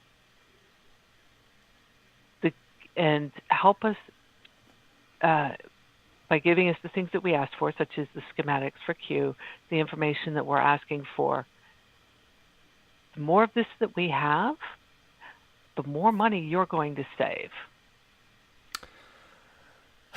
All right, fine. And he takes this computer console that he's working with and he passes it over to Q. Q, this is open to the equivalent of QuickBooks or something like that right now. And it's in a very basic interface, definitely like something you would imagine like a business intellect type portfolio here. He's just looking at graphs and bars going up and down right now. And the money bar is going down like that. Yeah. Nice.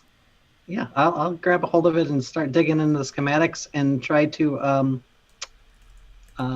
find if there's a similarity between the two that might attract the centipedes based off what I've witnessed of them and seeing the schematics. Got it. Okay, now time-wise, real life time, just so we're aware, I plan to do a break at halfway through. We're a little bit past that now. How are we doing? Do we feel like we're ready for a break? I could use a stretch, please. Yeah, let's take a 5-minute That break works. here, and then we'll come back to continue this stream and find out what sort of information Q has just found. So I'm going to go ahead and roll on the break screen and mute us. Give me just one moment, please. And I will see you all in just a couple.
Sound is coming back on, and we are transitioning back in, and we are doing some Numenera. Oh, hi, everybody. I don't want to really do that because that's Scraticus' thing, but I already did it, and I don't have a back button, so...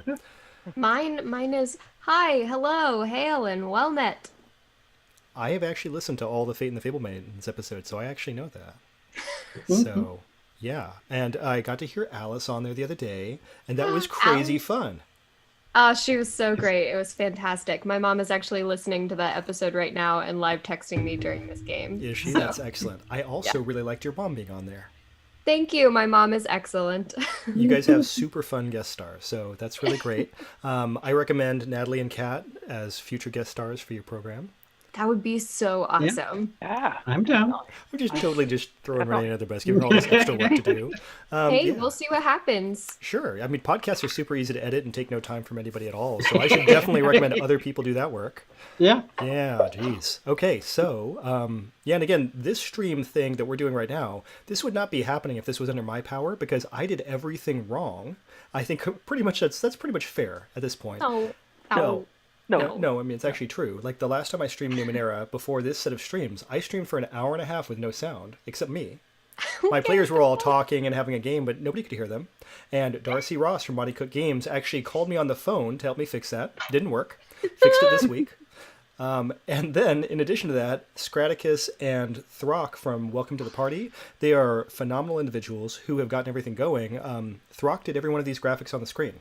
I did graphics, and they were so ugly that he had to step in and do them better. And I am absolutely the worst at graphics. At work, when I do computer programming for websites, they do not let me do styling because they have seen me do it.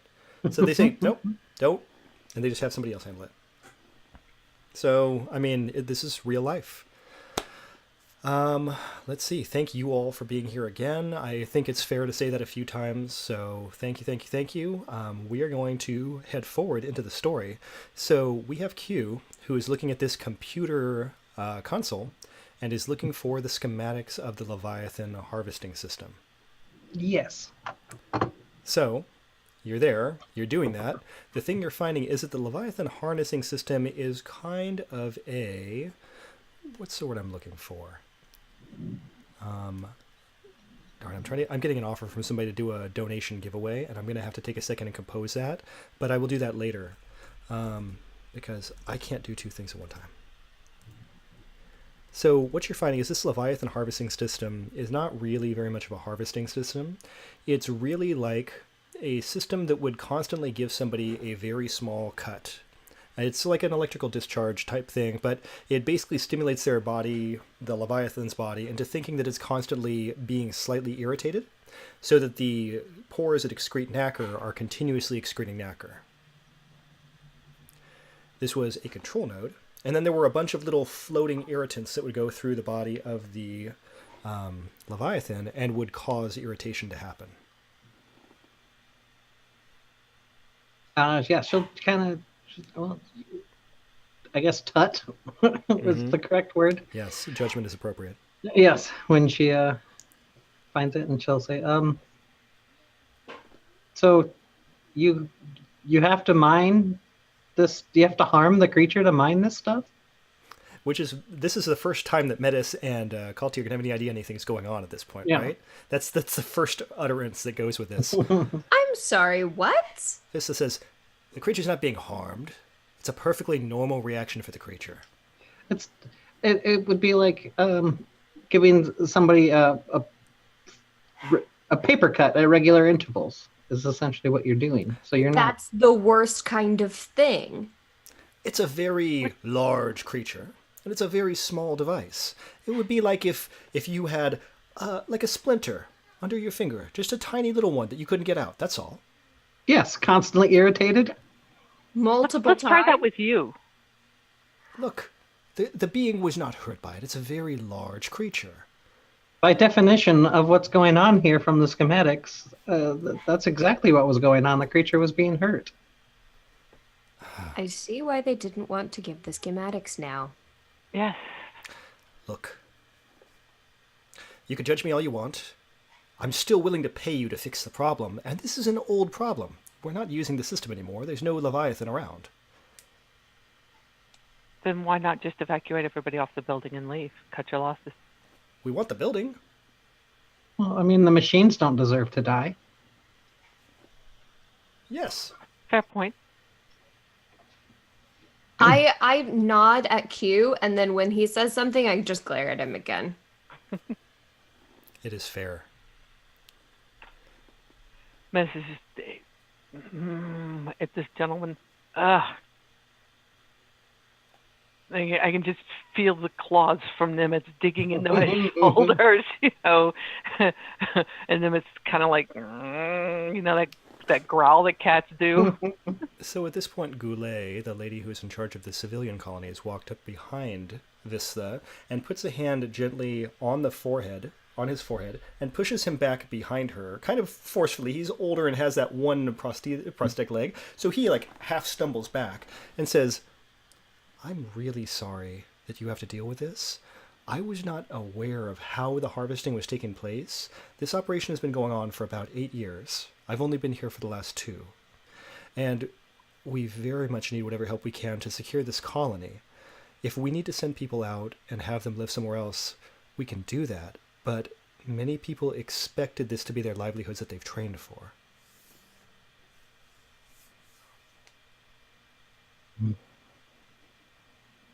So can we come up with an alternative livelihood? We don't have any plans. I don't have any plans of continuing this harvesting operation. The Leviathan has left, and I don't know how we would cross a dimension to get it back. Realistically, we just need to keep this colony safe. Well, what we need to do is we need to study these centipedes. I believe that these centipedes are what is causing the problem. Okay. And that there's enough of them that they've either infiltrated throughout the building, or there's just a mass of them in the 2 floors down to cause the shift. This building has interdimensional termites, and I love it. I know, isn't that great? How can I help you? What can I offer in terms of assistance? Well, we need to figure out what these things eat, because that's what they're looking for, is warmth and food. If we can find a food, and that they were within the Leviathan, seen as a parasite, these are most likely the parasites. So I believe that creatures like the Leviathan, and the Leviathan, these parasites help them to shift the dimensions. So real quick, since we've now had Q study through the logs and the information here, there is a very, very voluminous mission log of everything that has happened that they're aware of over on the Leviathan. There is no mention of any other interdimensional creatures anywhere in it. And there was a mention in this log from these adventurers, who apparently did provide a very brief verbal accounting of what happened, that the things they removed were these like irritant sea urchin floating type things that had been installed as part of the system. That all tracks. But no mention of centipedes. It had, already forgot the creature you compared them to. The A clam. Or an oyster, I think it was. What was taken off the oyster? The previous team apparently took off some or all of the irritants that were on the Leviathan. Yeah, they were like sea urchins, and there's a pair of Sea them. urchins. So they kind of float together like this. And Vista kind of pushes past Goulet's hand a little bit and says, they're just part of the stimulation system. That's all they did. So when the crew removed the irritation system, that's when the creature disappeared. Well, and Goulet is again trying to shove his head back. Okay. Yes. No. Yes. Thank you. Interesting. I can't really blame it for going away, No. but we need to figure out what to do about these centipedes. And is the centipede in stasis? Yes. Yeah, it's in stasis in the cage.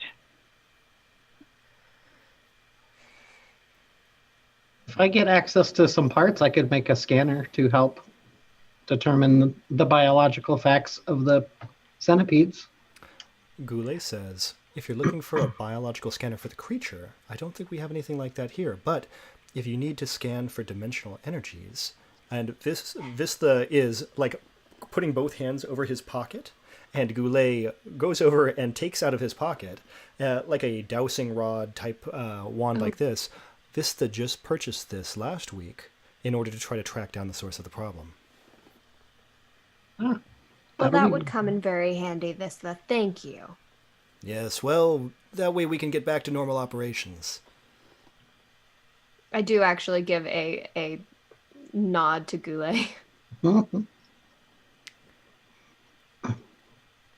So, in terms of creatures, I don't think that's something we usually deal with, but one of the people who has remained on the station, their name is Verist, was one of the people who was responsible for harvesting on Leviathan.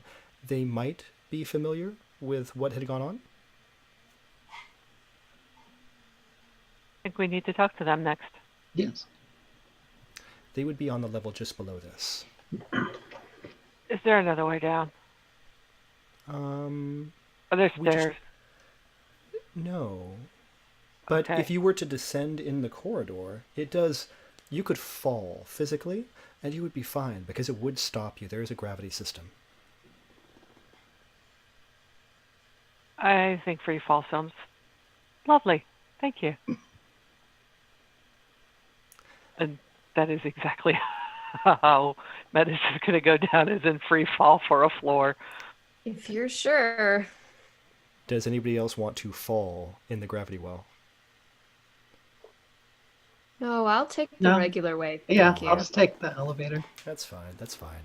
Okay, so Metis steps off, and it just goes.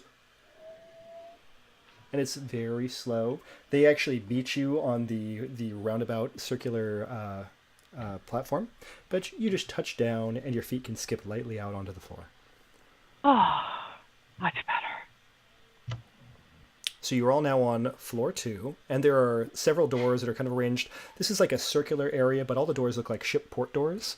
There are 4 small rooms, and then there's a room that you can tell, because it's shaped like a big pie slice, is bigger on either of the other 2 sides. One has a very large opening, but a single door. The other one has multiple doors. So it looks almost like crew quarters. Mhm. Okay. I'd just like to stand in that little entryway thing and just open. Well, I might not be able to do it because it might be attached to something that thinks. But if I can use distant activation to open all the doors. You do it. All the doors Yes. open. It's very cool because suddenly they all, like all the crew doors just kind of like pop and swing open, but the doors to the one big door goes, and behind you, you hear a click, click, click, click, and all 4 doors just swing inwards like this. So you have found 4 crew quarters, a very large mess hall type quarters, and 2 crew quarters and 2 bathrooms behind you. The bathrooms are like very large, like shower and bathroom type bathrooms. Pardon, but we're looking for somebody that can tell us about the. I forgot what we were coming down here for. Varys, we're looking for Varys so you can tell us about what was Varys. inside the Leviathan. That's right. We're looking for Varys. From one of the doors, a person comes out and they have like a yogurt cup that they have a spoon in. Yeah. Hello, we have some questions. Oh, okay. Yeah, are you working on the problem? Yes.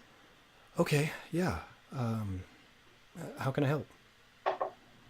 Well, first, I hold up the cage. Have you ever seen one of these before? I haven't seen a cage like that before now. No, what's in the cage? Oh, okay. So he goes over and looks into it. No, that's pretty weird. What is that? It's actually what we think is causing this, but you've never seen anything like this before on here or on the Leviathan? Oh, you know what? I think I saw a bug like that like a couple days ago in the mess hall, but it didn't seem like it was anything really important. It was just a bug. I'm gonna send Nimitz off to go sniff around, and no playing. Okay, Nimitz is doing that.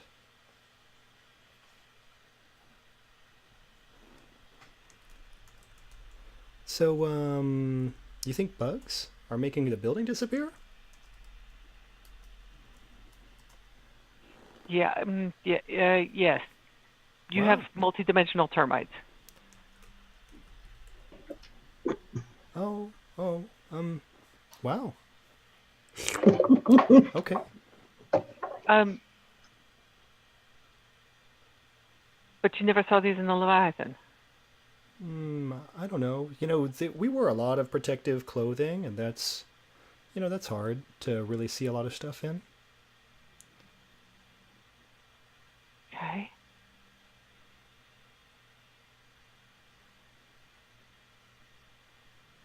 So yeah, I don't think I've ever seen any bugs like that.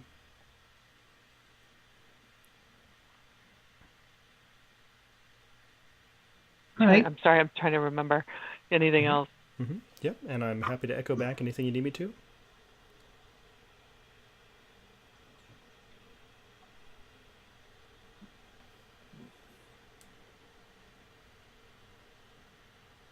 Were there thinking about the differences or the similarities between the Leviathan system as horrid as it was and the building systems? Is there something uh, common to the two of them that could feasibly help a biological organism sort of thing? Okay. Well, there are a lot of different versions of organisms at this point, right? And you may not be Sure. familiar with the multidimensional organisms, but you do have an idea of the sort of like energy that was being emitted by the system that was placed in the Leviathan. And if you had to guess and look around and so forth, there might be a similar like power emitter here in this level. Sure. Yeah, I'll take a look for that. Okay. So you look around, you're going through the general area, and over by the mess hall, up against one of the walls, there's a box that to you really reminds you of the sort of thing you saw in the Leviathan. And it seems to be manufactured by a similar group of people. And opening it up, taking a look inside, the components also seem to be like a mood leveler. Like a mood level? Like something if you were trying to induce a particular state of mind from people, Oh, okay. it might be something that you would Gotcha. try to use for that. Did you see the that creature 2 days ago or whatever over by this machine Um, or this area? I don't really go in those machines or anything like that. I think it was inside the mess hall, but like, yeah, around this area. Hmm.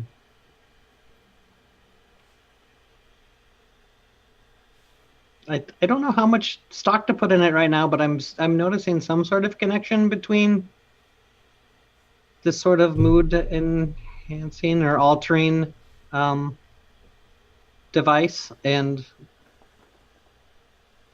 it means Let, between the Leviathan and the building. And all right, let me check with Nimitz and see what Nimitz has found. Nimitz is inside of the mess hall, and having followed one of these centipedes around and looked for it, it's continuing a little further on and finding a larger version of the centipede. A This larger one's, version. yeah, a little bit larger like that.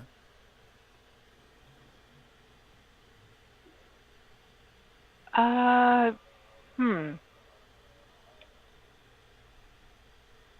Have you found any more of these larger versions? Nimitz says no, that they haven't found any further ones. And is I'm sorry, how close is it to where we are with this box? You would be walking into the mess hall, and they're probably like behind the little like galley area inside of what might be the actual kitchen, but in this area. Uh, I look at Q and go, I think Nimitz found Mama. uh-oh. Uh-huh. Um, In the mess hall. okay. Ooh. Yeah. Um, Let's give me 1 second here, okay. and I'll ask. I want to ask the machine that I just found um, if it's noticed creatures, and I'm assuming since Metis is here that they are holding the cage with it. And I guess I don't know if the machine would be able to see or not, but I would probably point regardless to the centipede and say, "Have you noticed these biological organisms around you and doing anything to you?" So this particular system is not terribly intelligent and aware. Sure. As you look through the other systems, like the general systems of the building, there are like occasional little bioblips that were not expected that seem to be creatures like this, but none of them are as big as the one that Nimitz seems to be cornering in the kitchen. Sure. That is the big blip. Nimitz does seem to have the biggest one, from what I can see. So perhaps Are we. are there machines like this on every floor? Vera says, I don't know what that machine does. Q, can you tell from the schematics or um, when you talk to it if there are machines like this one everywhere, Sure.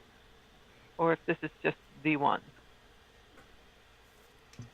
There is this machine. There is also a very small machine which might be similar on the floor below. Okay. There's this one on this floor and a very small one that might do the same the floor below. Well, that would explain why they're here. Um, I think we need to go check on Nimitz. So Yes. I want to go do that till we get the bigger one. Sure. Okay. So you go into the galley area, into the like dining hall. And as you go to the back, there's a kitchen area that's separated by a metal barrier, and it has like a window, like a serving window. And then there's a door over here to the side.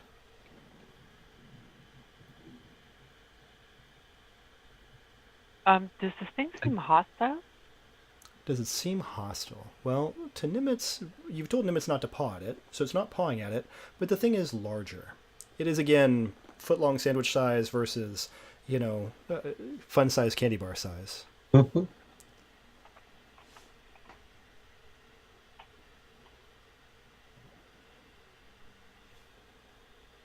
All right. I'm gonna call Nimitz back, definitely. And does this thing look like it's shifting as well?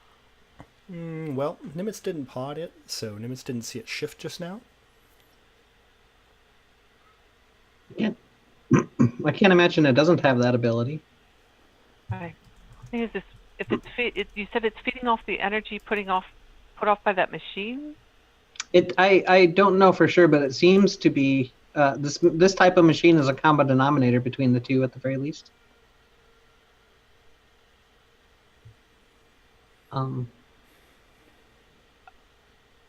I guess. Calvin, do you think you could see if that's what it's thinking of as food? And if this one is, Yeah, I was actually thinking like I mean, we'd have to let the small one go, but I could ask food and see what it says. yeah, if this is the mother or the higher up in the chain than the smaller ones, then it might have more ability to communicate. Maybe so. I'll try and do that and just literally just the one word. Okay, so the centipede is being let out of stasis, correct? Sorry. Are we letting the centipede out of stasis, the one that was in the cage? Um. I wasn't sure on the implementation of this plan. Yeah, I was thinking the smaller centipede. Oh, okay. Yeah. I'm All right. asking it where its food source is. Can you not talk if it's in stasis? You can't talk it. I Oh, assumed I couldn't telepathically communicate with it in stasis. Okay. I assumed stasis was just holding it into this dimension. But all right, I will. I'll let it out near. Let's let it out near the machine, then. Okay. Yeah. And see if. Okay, so let's do that. We'll go back to the machine, and then open up the cage.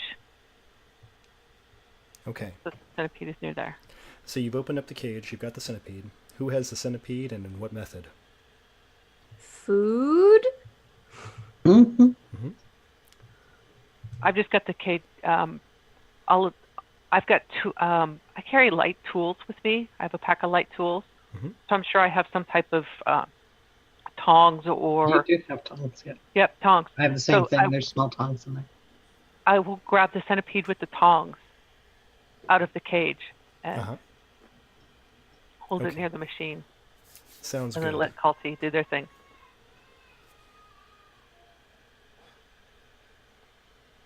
Food? Food. Okay, so I've got two of these. Hey, Renee, here's one for you. Who would you like to give Okay, this other cool. one to? Um, uh, Q, do you have one yet? Natalie? The one that we started with, I do. Okay, I'm gonna give you the extra one then. All All right. right. Look, Here's see, it one. all evens out. That's Yeah. perfect. That's how we Comes do it. around. Okay, so food. Here's an interesting fun fact about this centipede. They tend to have, apparently, some sort of collective intelligence. Not really like a hive mind, but more like an aggregate mind. So when you say food to the one, it goes, food. Mhm. And so do the other group of centipedes that you can feel in this room that are converging on you.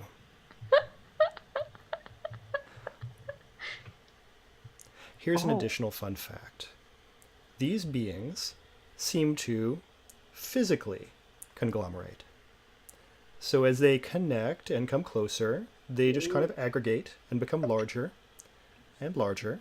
So you now have approximately a corgi-sized, but double corgi length centipede that is slithering its way, kind of knocking against the wall as it goes towards you. I've already called Nimitz. I can feel Nimitz climbing up my back Yep. to get up on my shoulder. Nimitz is noping so hard as he climbs up Yeah. onto your back, claws out. Oh, oh, this is very uncomfortable. Blump, blump, blump, blump. Yeah, I'm backing away from the box from the machine. So as the being emerges from the dining hall, finally pushes around the wall where it can come towards you, you have again like a very large, long, low centipede that is slithering in your direction. It has mouth parts that you can see, and they are waving frantically in your direction. I'm backing away from the machine. I want to just give it clear access because I want to see how it eats the machine. I'm assuming, Q, that this machine is not vital to this building. No, it is not. I'd like to also try in this time try to be hooking in like, like a volt. I guess I don't specifically have anything on me that does this, but like I do have a small bag of like a voltmeter or something, or talk to the machine so I can see, like, oh, these creatures draw electricity, or they're taking, whatever it is. If I can try to discern what levels drop. Yep. So as we go through this, if there's something that you want to have happen before this creature, like if you want to say, no, I want this to happen first, we will make an initiative roll. If we just want to like observe how things go, we'll just let it do its thing. What do you all think? I would just like to be able to collect. I'd like to set myself up to be able to collect data on what happens. Okay. I would like think, to. yeah, I think the latter is probably what we're doing. Though I will say that Calty is prepared to step in, and so I think she's kind of prepared a shock, like lightning is kind of dancing between her fingertips, but she's keeping them at her sides, kind of behind her back, just in case things go bad. Cool. Okay, so our Numenera initiative is different than our D&D initiative. Rather than having a set value where we go, if you want to be faster than this creature, you will have to beat it at a challenge at its level when that happens. So, just so everybody's aware. Sure. So, the centipede slithers up. It's tall enough that it starts to climb partway up the wall and wave its mouth parts at this box. And it bites into it with its mandibles. You can see the electricity from this box just gets drained out into its body, which starts to glow a more vivid iridescent blue. And as that happens, the entire building begins rapidly shifting, including the part below your feet. Could I try to disconnect this machine from the entire system? Yes, you could try to do that. I'll What do else do that. people want to try to do? Okay.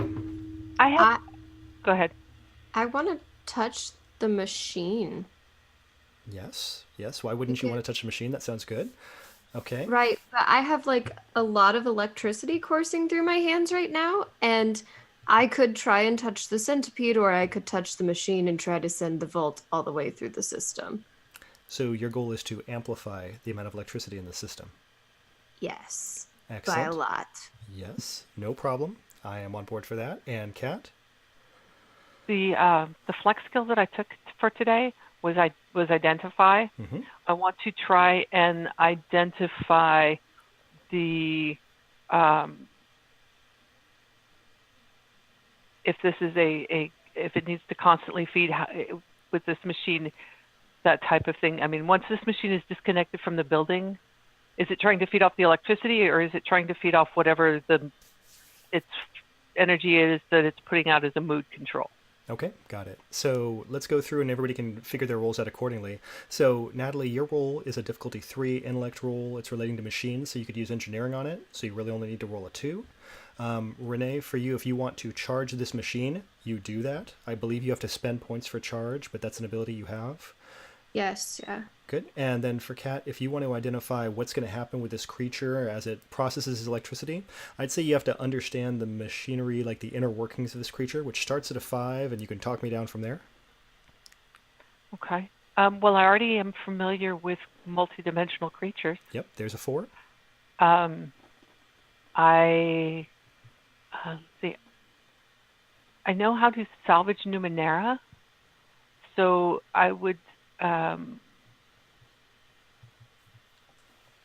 Yeah. I would be familiar with these odd kind of energies and how they connect. Let's do that. So we're at a 3, and remember you'll have that free level of effort.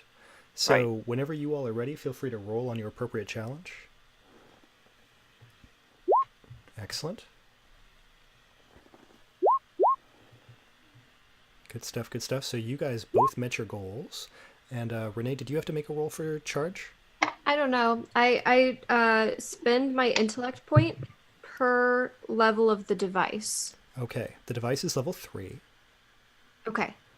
And I'm wanting to essentially overcharge it. Does that cost any more? You tell me how you want that to affect the device. If you want to increase the level of the device through this overcharging, then we can do that.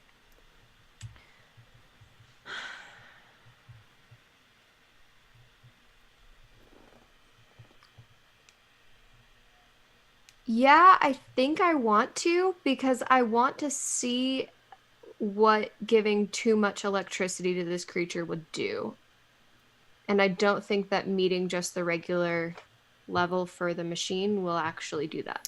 Okay, so it costs 1 to start with. The device was level 3. What level are you going to go to?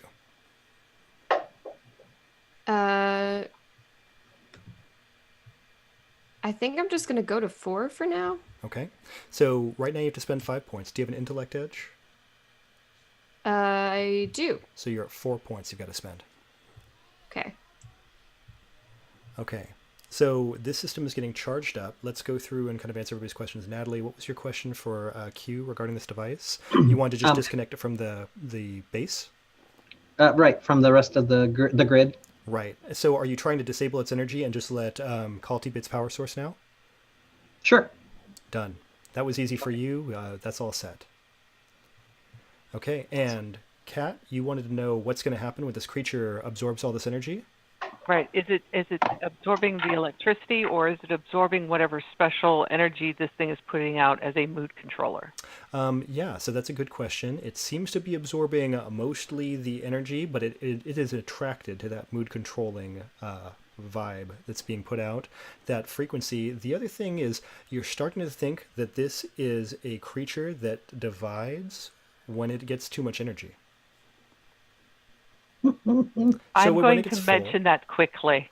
Yeah, when it gets very full, quickly. Just be 2. Am I already going? Well, you're at level 4. This is a level 5 creature. You're getting the feeling its tummy is pretty happy at this point, but it's not quite full yet. Okay, and then I'm gonna just keep it on and kind of defer to Metis. So I can keep funneling energy into it, but should I? Once you do, it's going to split, and we will have 2 of them. I don't know that having two of them, twice as hungry, same level of power, trying to shift is a good thing, unless maybe they balance. Ooh, science says maybe they balance each other out and it gets stable, or they amplify each other and Can we we all go trap them more multidimensional. easily if they're in two? I don't know. When this creature divides, it will be the same size it currently is times 2. Let's shut it off. Yeah, let's not get two of them. Here's one more Okay. fun fact for today. There is no dimensional vibrational shifting in this building at all right now. So I'm starting to think that the problems with the building are when the creature is hungry. Oh. Is there a way to get it to full without it splitting? Right now, you guys are hovering at a, like, the creature could go back for one more pass at the buffet, but it's not sure it really wants to level. It might hate itself later if it does. Right, right. The creature is uncomfortably full, but, there's still one more button on those pants. Yeah, he's undoing those pant buttons, the buffet, and pushing back. As long as we can Yeah, all let's- visualize that, that's the important thing. Okay. I say no more power. Let's hold it. Okay. I will. I'll cut off for now. Then Okay, so you're going to stop go. power. I'm gonna let go of the machine and stop funneling energy through it. Okay, and there is no external power to this device now, so now there will be 0 power in a second. Just to this specific Yep. device. Mhm. Yeah. Which does not affect the entire colony, so we should be good with that. Right. The power drops. The creature, where its mandibles were open and it was hungrily eating energy, gobbling it out of this device, stops and looks at Kalti, who is apparently a battery, hmm and lunges. It thinks you're delicious. I know. If you've got to make a delicious character, that's just a choice. I didn't expect to. So the characters are working against something that is a level 5 creature. So initiative is a speed test against level 5. It is going to be attacking. So it has decided to attack Kalti. So the only question is, are you going to do something before and or after it attacks you?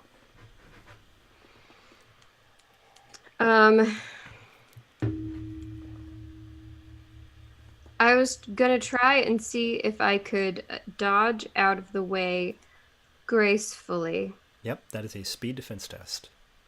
Okay. I am skilled in those. That sounds right. So, what does that mean? So right now Mechanical. you need to roll a 4, level 4.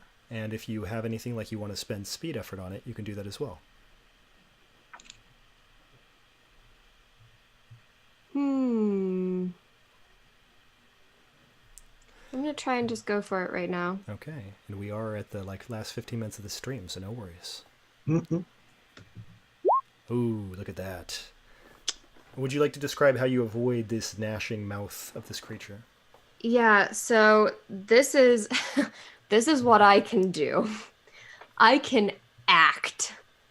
I'm not great at the gathering intel thing that we've done so far, but in the moment, Kelty thrives. It's like coming to life with electricity. So she just sees this creature lunging at her, and in this quick coil of muscle, she just jumps out of the way to the side, lunging over, and then kind of tumbles into a roll and lands a few feet away.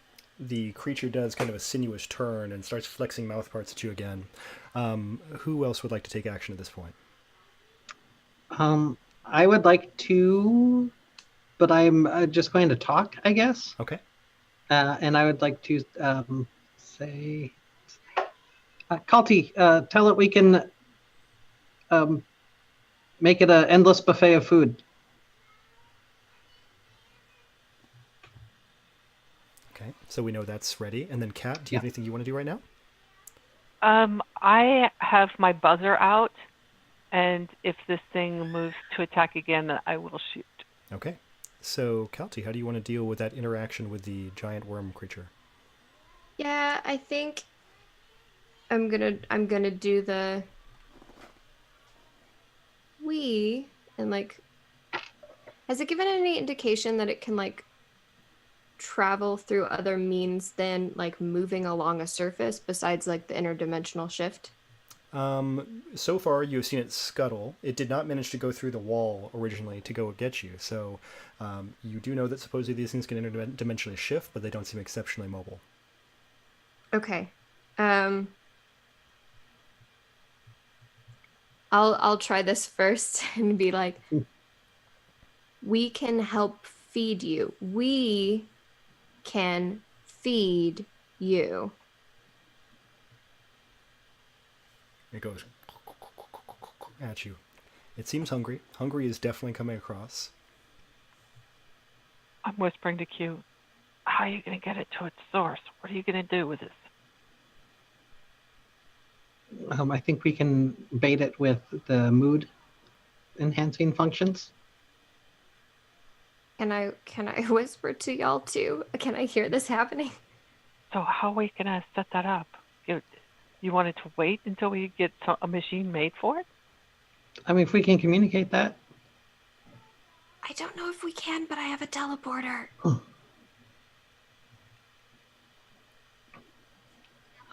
I would like to, this is going to be weird, but I want to, because we can use the experience points to interject a fact. Yes. Is that correct? Yes, you can. This is our player intervention. Let's do this.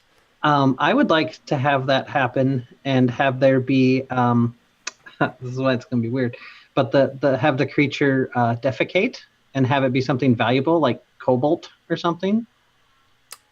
Sure. That sounds fine to me. The creature, it's doing its natural business, and I don't think insects and things of that nature really pay that much attention to it. Whatever this substance is that's coming out of the creature is extremely valuable, and it's also not of this dimension. So the supply is extremely limited. There we go.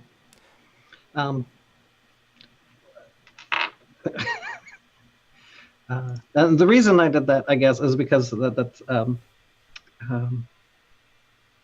for this. I don't know what that is, but I think we found a new source of income for the city. You gave them a new Leviathan that they don't have to hurt. And they feed it. Okay, double high five. Okay, Kelty. You're muted, sweetie. Well, Fist bump. Yes. Yes, fist bump. Team fist bump. Okay. Yeah. So, do we feel like there's more action we want here? Do we want to go to like a closing sequence? What are your thoughts? I think we've solved the problem. Well, I mean, we haven't communicated that with. Have we? Because it still feels like it doesn't know. Yeah. Well, we're talking about the creature. Yeah. How do you think it's going to take in the idea that you can feed it more? Well, I mean, can it understand what we're saying, or does it need it to be related to it? Or? So, Kelty, your opinion is that it has no idea what you're all talking about. Well, it's still going. Yep, hungry. So, and it hasn't attacked me yet, so I feel like it's getting something, but I can't tell that it's gotten the whole idea. That sounds right. Sure. She's gonna. Q walks up and like just kind of like does that thing where she kind of like pinches up the legs of her jeans and like takes a squat in front of the to talk to, like getting down on the level to talk to the thing, and very slowly she says, "You can be beneficial, and the people here will want to feed you and take care of you." Did it understand that? Kelty, you do not think so? Yeah. No, I don't think so at all. But I will try and take some of what Q has said and be like, you, safe, good, here, not food. Point to the machine, more food. And I will more food. Distantly activate that machine right now. Yep. You flip it on. The Wi-Fi is active. What's its power source right now? Is it Kelty or is it the building? I just hooked it back up to if I can. Well, I guess it'll turn right back on connected to the building, but I would like to like write software or do something that would kind of regulate the flow for now until we can figure out a more permanent. Can we build a bigger cage, Metis, with stasis? I I mean, essentially, if we could get them to build something. yeah.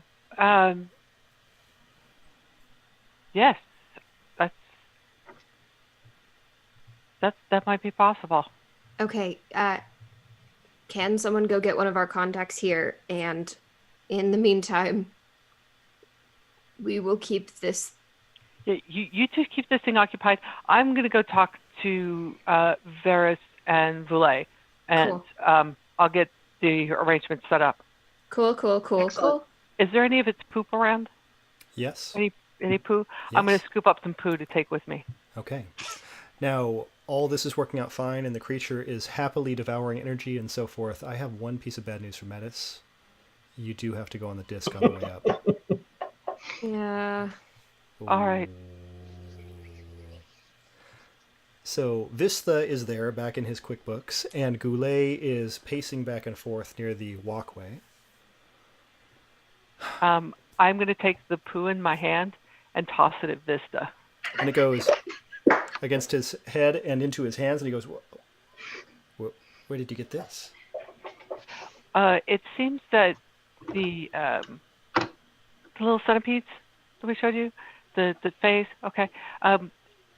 Whatever Miranda-like mood thing you've got going down in the chow hall, that's what it eats. That's what it excretes. It's a... Oh. We can work with this. That's what we were thinking.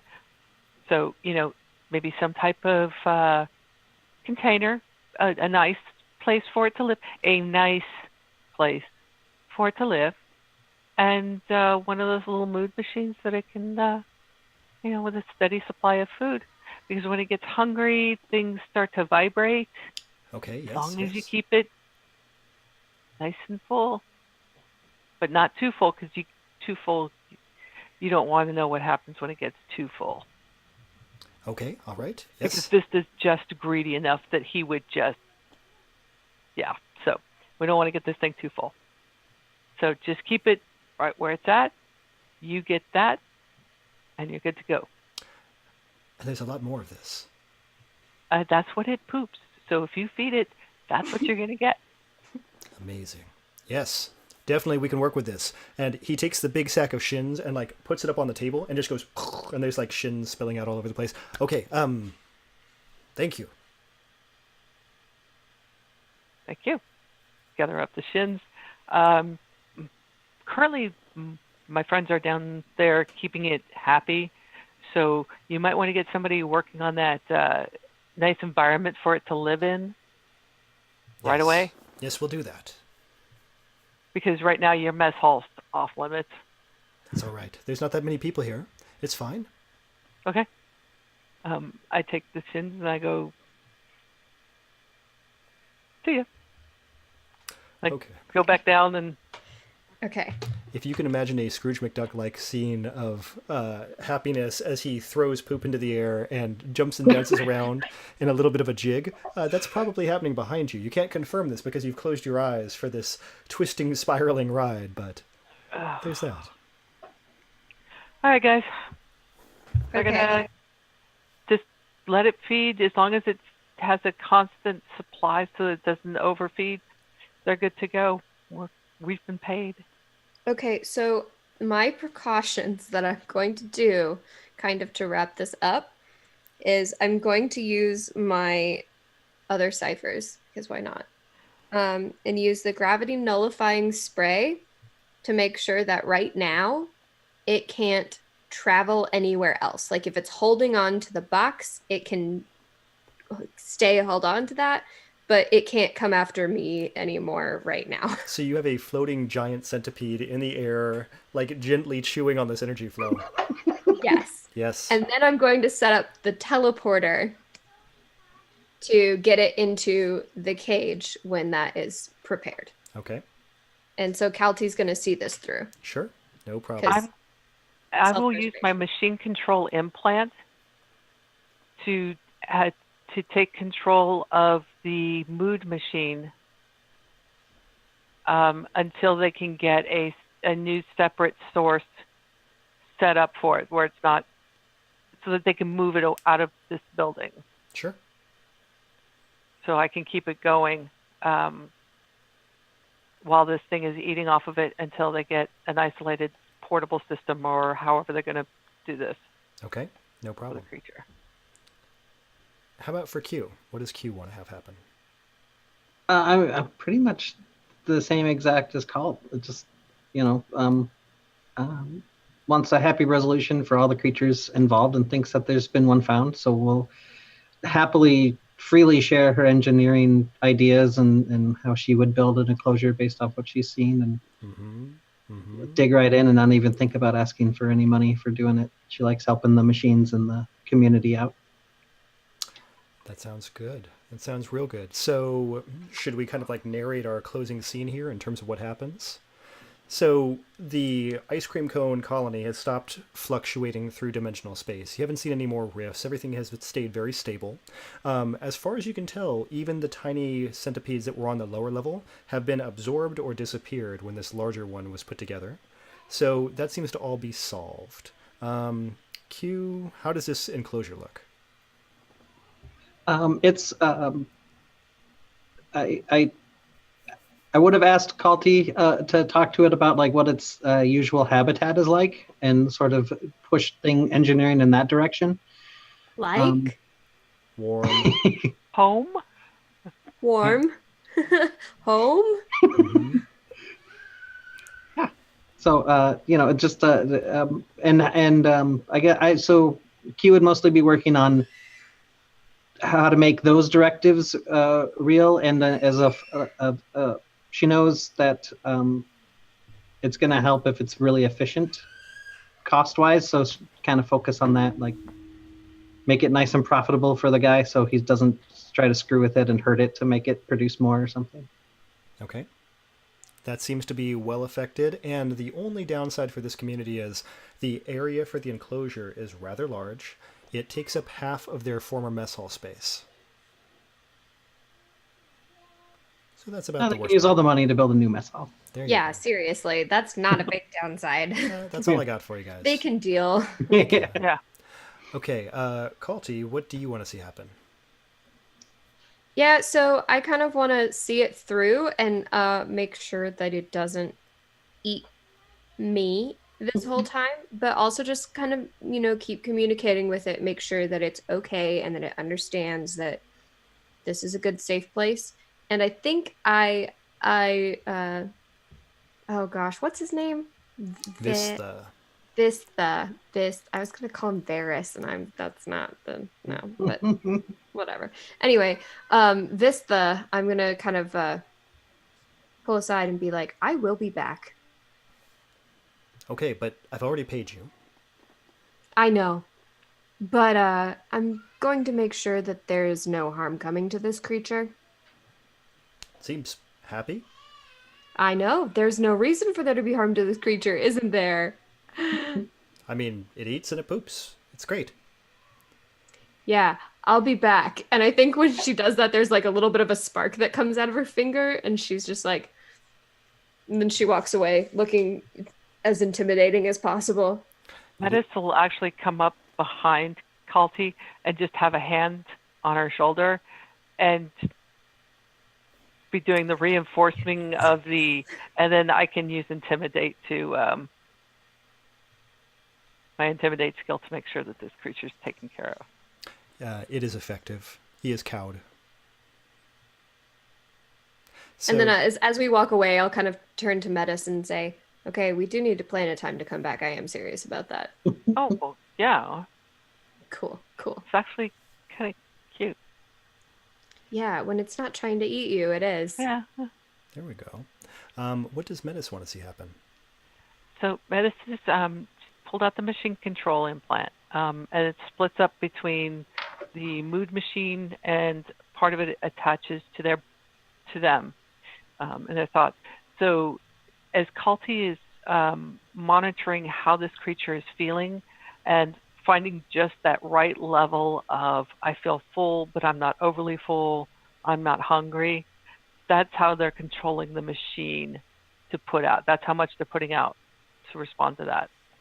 Okay. So there's a constant steady while they're able to set up an isolated version of this machine for it to feed off of.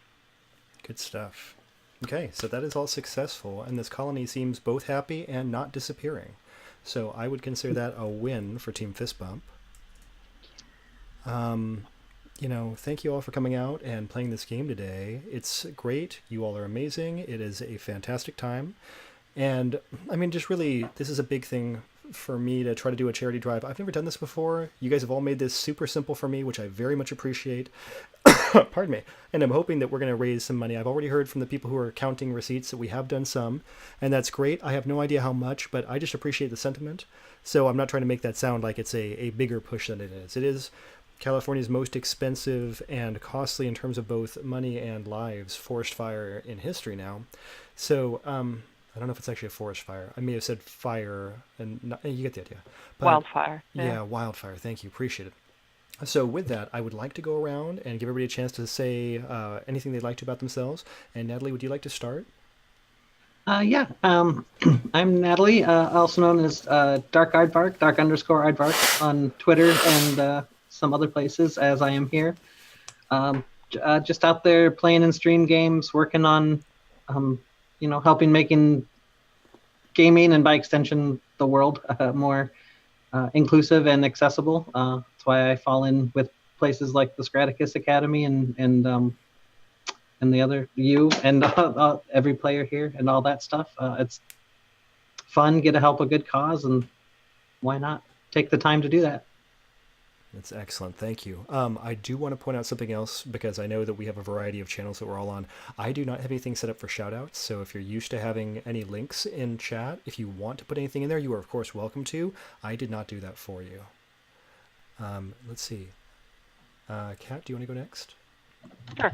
I'm Kat. I'm at Cleric of Cord. Here on, you can either find me Tuesday nights at Madbird channel at 7 p.m. Pacific in an all-evil campaign, playing a draconic bloodline tiefling sorceress who has a very complicated family history. Very complicated. On the 21st of this coming week, I will be on Scraticus channel for the one-shots, Kiana. Otherwise, you can find me on Twitter. I tweet about all kinds of things, mostly D&D stuff because I like to play and I play whenever I get the chance. And this is for Andy, because Andy was probably one of the most generous and supportive people that I know. And I wasn't sure I was going to be able to do this, but yeah, people need help, and that's what he was about. That is definitely true, and I hope that people do get what they need. Yeah, my sincere condolences, because that's just terrible. So thank you for coming out and making time for this today. I mean, there's a lot of people who are dealing with a lot of issues, and I don't think any of them are the most important, but I really appreciate you taking time here. Renee, would you like to talk about yourself? I would, absolutely. And I'm preparing something to drop into the chat. But I will actually be back in a few hours on Scraticus Academy this afternoon, playing in the Academy. I'm really looking forward to it. That'll be at 5 p.m. Eastern, I believe. And I know that this game is being run in a very different time, but so tune in if you want to stop by over there as well. I'd love that. Say hi. I typically stream on Nerd Immersion on alternating Mondays, playing D&D Rise of Tiamat. And I also play on Scraticus Academy every Wednesday evening, playing Eden, which is a fantastic Cypher System game that Hans is in also, playing my best buddy.